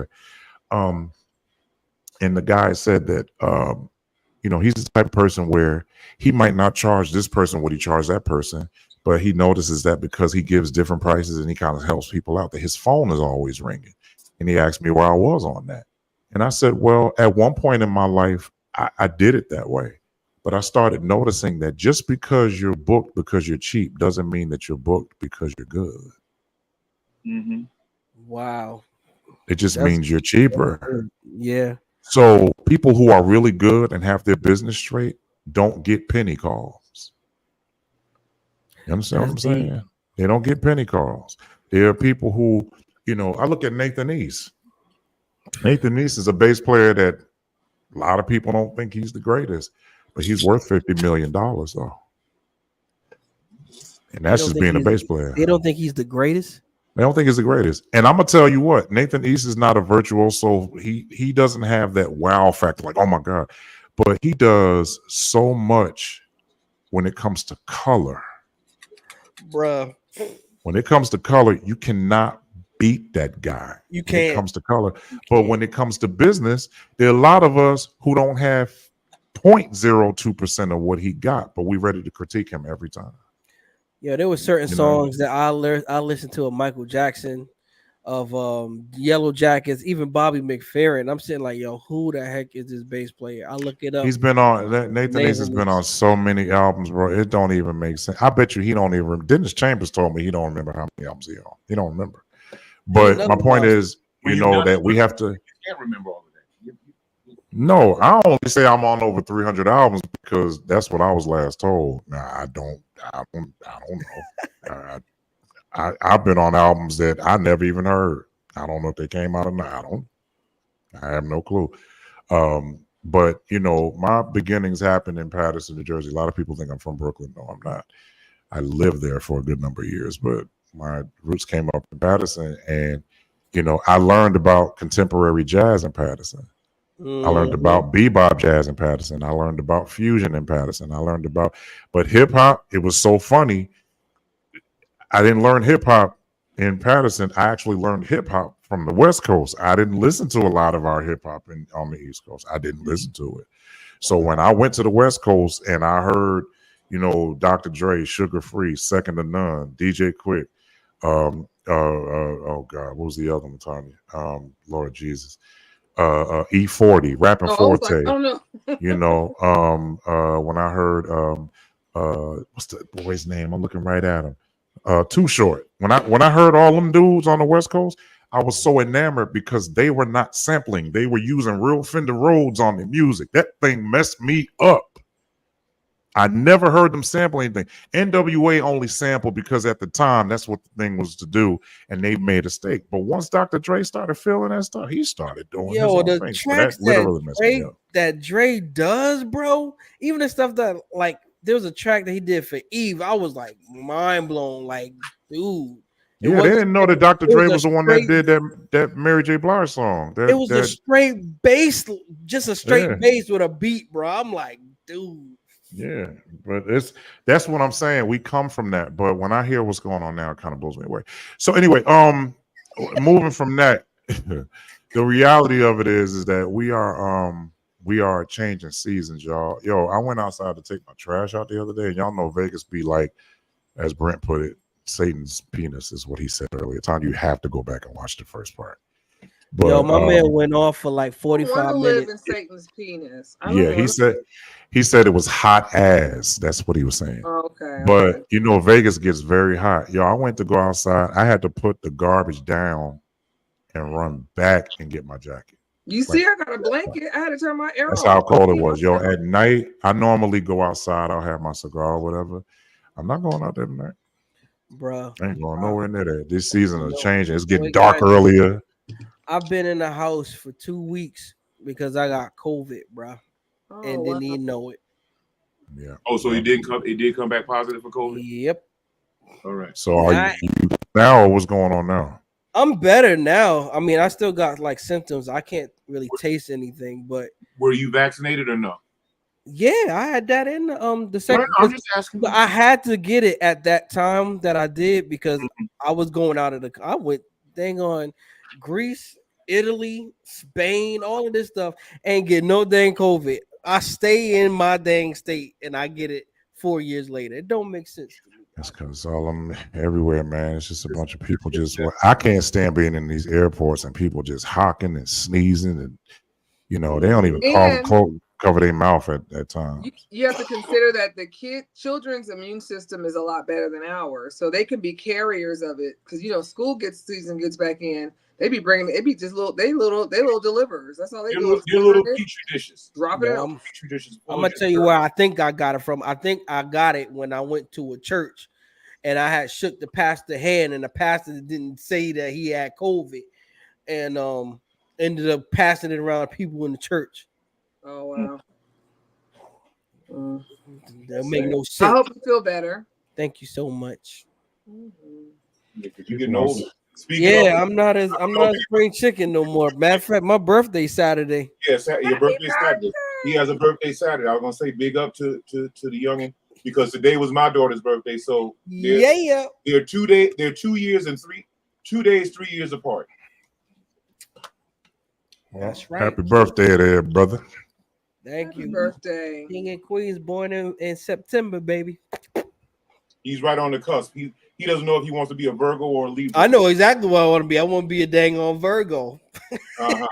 But you piss me up, you might get that Libra side. You right on the line though. You could flow, to one side or the other. Yeah. And tomorrow, if your father were alive, tomorrow would be my parents' anniversary. Yeah. Their 40. Wait a minute. Yeah, 41st anniversary. They would have been married 41 years. 41 years. Yeah. How old would your dad have been this year? He'll be turning 64 this year. 64. 64. Wow. That means. Yo, let me tell you what blew my mind today. I don't know. My age. I don't know if you saw it, but my wife did something for me today. Yo, I saw that. I saw that. Oh my God. But let me tell you, the scary part was when I saw my dad, and in that video, I hugged him.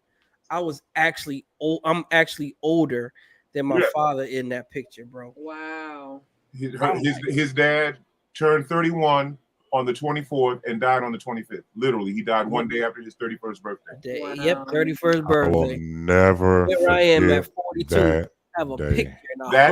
And Kev, remember when Shatera passed, because we were down in North Carolina. Remember? We were in Orangeburg. Our phones started going crazy. Yep. We were in Orangeburg. Yep. I remember we drove back up, and we got there right in time for everything. Right in time for everything, yeah. Because we got home on a Monday. We were all doing everything like that weekend. What were you saying, Avery? She died in New York Hospital. And she died a year before her dad. Yep. She died August the 25th, 1990. He died September 25th. 1990. I remember she died on my grandmother's birthday. I remember we were at the choir had went to Wayne, New Jersey. They were having a pool party, and I don't think it was the choir, it was just a bunch of people from the choir that were up there. Terrence and I, all of us had just got back. We had those Mississippi Mass t-shirts. I'll never forget that shirt. And I remember I went up there and Tony saw it and he looked and he was like, I forgot y'all went up there. And I was like, I could get another shirt. I didn't know if I could. And I just told him I could. And I remember when I went to see him that year, because that was December, right? He died in December. He died right. I went to see him the day before. It was a bunch of us that went up there. He was trying to be in good spirits. When I got that call, I was at Bootsy's house in Jersey City. And she picked up the phone. She hung up. She was like, Tisha, Kevin, y'all come here. And I was like, what? She said, Tony died. And I said, who? It don't compute right away. It's just like, okay, whatever. But that was a hard thing. But Tony, I was going to tell you that his father, Avery's dad, and Hezekiah Walker, they both started their choirs on the same week. Oh wow! How about this? Listen. Hold on, Avery. I'm gonna let you do it. It started on the same week, same month, same year. Wow! They started same 2 days after each other. 2 days. Ours was on a Wednesday. Hezekiah rehearsed on a Monday. Yep. They started both choirs the same week, same month, same year. And they share the same birthday. They have the same birthday. But Hezekiah is my age. I'm 2 years younger. I'm 2 years younger. So how do you Avery, Tony would be turning 64 this year. on my birthday this year, I turned 62. Oh, okay, okay. So Hez, Hez, and I'm older than Hez by almost 2 months. Because my birthday he is hit November. me up today after he saw that video, bro, and he was like, "Man, I almost cried." I said, "Yeah." I saw it. I turned it off because I was like, "Nope, that's too close." I don't like the way they're doing that. Yo, that joke was scary, bro. Yeah, I it's almost cried. almost. I thought I was like, "Oh my gosh!" It's almost like they bring them back with that stuff. Yeah. If I see Annie Mildred on anything, y'all think I'm gonna be like, "Oh, my grandmother," I'm gonna be like, "Oh, hell no." I'm making that falling up. Don't you The do one it. way you will know it's not your grandmother, if they ain't holding a piece of fish, it ain't her. That's right. Or a chicken wing. Yeah, If yeah. she Or ain't got Pepsi. Or that ain't her. Pepsi. Or Pepsi. That's right. If she ain't got one of them things. Yeah, a chicken wing. And I said this the other day. I said, Fish sandwich Terrence, and a Pepsi. I said this the other day that my grandmother actually dated James Earl Jones' father. Robert Earl. Robert Earl. I could not. I didn't remember. I was like, dang. If you would just stayed around, we could have had some money, mom. Because you know, My son works. Luke, I am your father. I am your Yeah. father. Y'all do got the same voice. I heard you have sex with your bathers. I know. Speaking of voices too, it was your man's birthday yesterday too. Dr. Bobby Jones. That's right. And Nashville Super Quiet. I don't like it. That Nashville Super Quiet cast. Yeah, it was our birthday. You know what I said? Yeah. That's what I said. But somebody, I heard this. I don't know. Y'all, you might know this, Kevin. They said that right before he died, he had worked out something with Disney where he gave them, he sold over the rights. Who's that? James Earl Jones? Voice in perpetuum. And now, like with AI and stuff like that, they have the rights to use his voice. So anything they do with the Darth Vader character, whatever like that, they have his permission in perpetuum that his voice can be manipulated and to use with AI to create whatever they need to in terms of Darth Vader or whatever. You know what that says? He said, "I ain't gonna be here to collect the money. I might as well use it. I ain't gonna be here." And he made sure that whatever airs, or his voice for the Bible too, the Bible app. Yeah, his voice is on the Bible app as well. That's right. It is. But yeah, man. Guys. You're not the only one because we had 3 hours. We done. We're done. Brent had to go. I need y'all to go back and watch the beginning of this show. You will see Brent Brown in a form like you've never seen him before. Never already. Oh no, you ain't never seen him like this ever. This was not. That's saying I saw his post earlier, and I saw Avery say, "I can't wait to hear what happened." Yeah, well, he didn't just tell you what happened. He tells you how he felt about what happened. Oh. So I'm telling you right now. All I know is when he told the story about him and the mall and the that was funny. And all that stuff, that was a funny story. Nah, Brent from Brick City came out tonight. Yeah, he was talking like he was from Newark for real. Like this was bad. This was bad. I mean, it was really bad. I'm thankful that Facebook is a little bit more lenient than Instagram is because it ain't nice. Well, who stole his milk and cookies is what I want to know. Well, you watch the beginning, you're gonna find out. You'll see. It ain't. It's bad. You might not want to go to sleep right away with that because you're gonna feel like you're ready to fight too. Definitely not rated PG.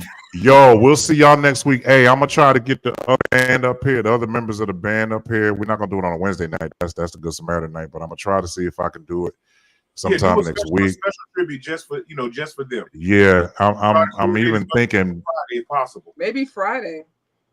We'll have to see because Friday it's date night.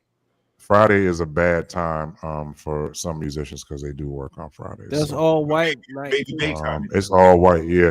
But in the daytime, I'm gonna try to see. I'm gonna send out a message, or better yet, whoever wants to be on, I'll do it that way, and see if they would love to come on. I think if this will be a good platform for everybody to see how we feel about Frankie, and I'm gonna do a whole video, and I'm gonna try to see if they will come on.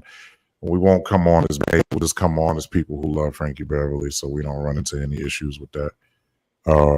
and just pray for the organization because they're affected by this, man. There's guys in that organization that have been with Frankie 40 years. I mean, in and out, off and on, 40 years they've been with him, and you know they've been affected. You know, they lost a brother, they lost an uncle. Some of them feel like they lost a dad. You know, so let's keep that in mind. But all right, we get ready to get off of here. Shout out to Brent Brown, Chris Joe, Scott Cumberbatch, Tracy Nibbler. My cousin Sharissa was supposed to be on here twice, and she ain't come on. So I'm gonna give her one more time. If she don't come on next week, then that just lets me know that she's not interested. Love you, cousin. But yeah, I don't know where she is, but you know, she be saying, "Well, I was asleep." Okay, well then sleep on. But all right. Thank y'all so much. We signing off. We will talk to y'all later on. And be safe, be good. This is the Good Samaritan Show signing off. Peace, y'all. Holla back.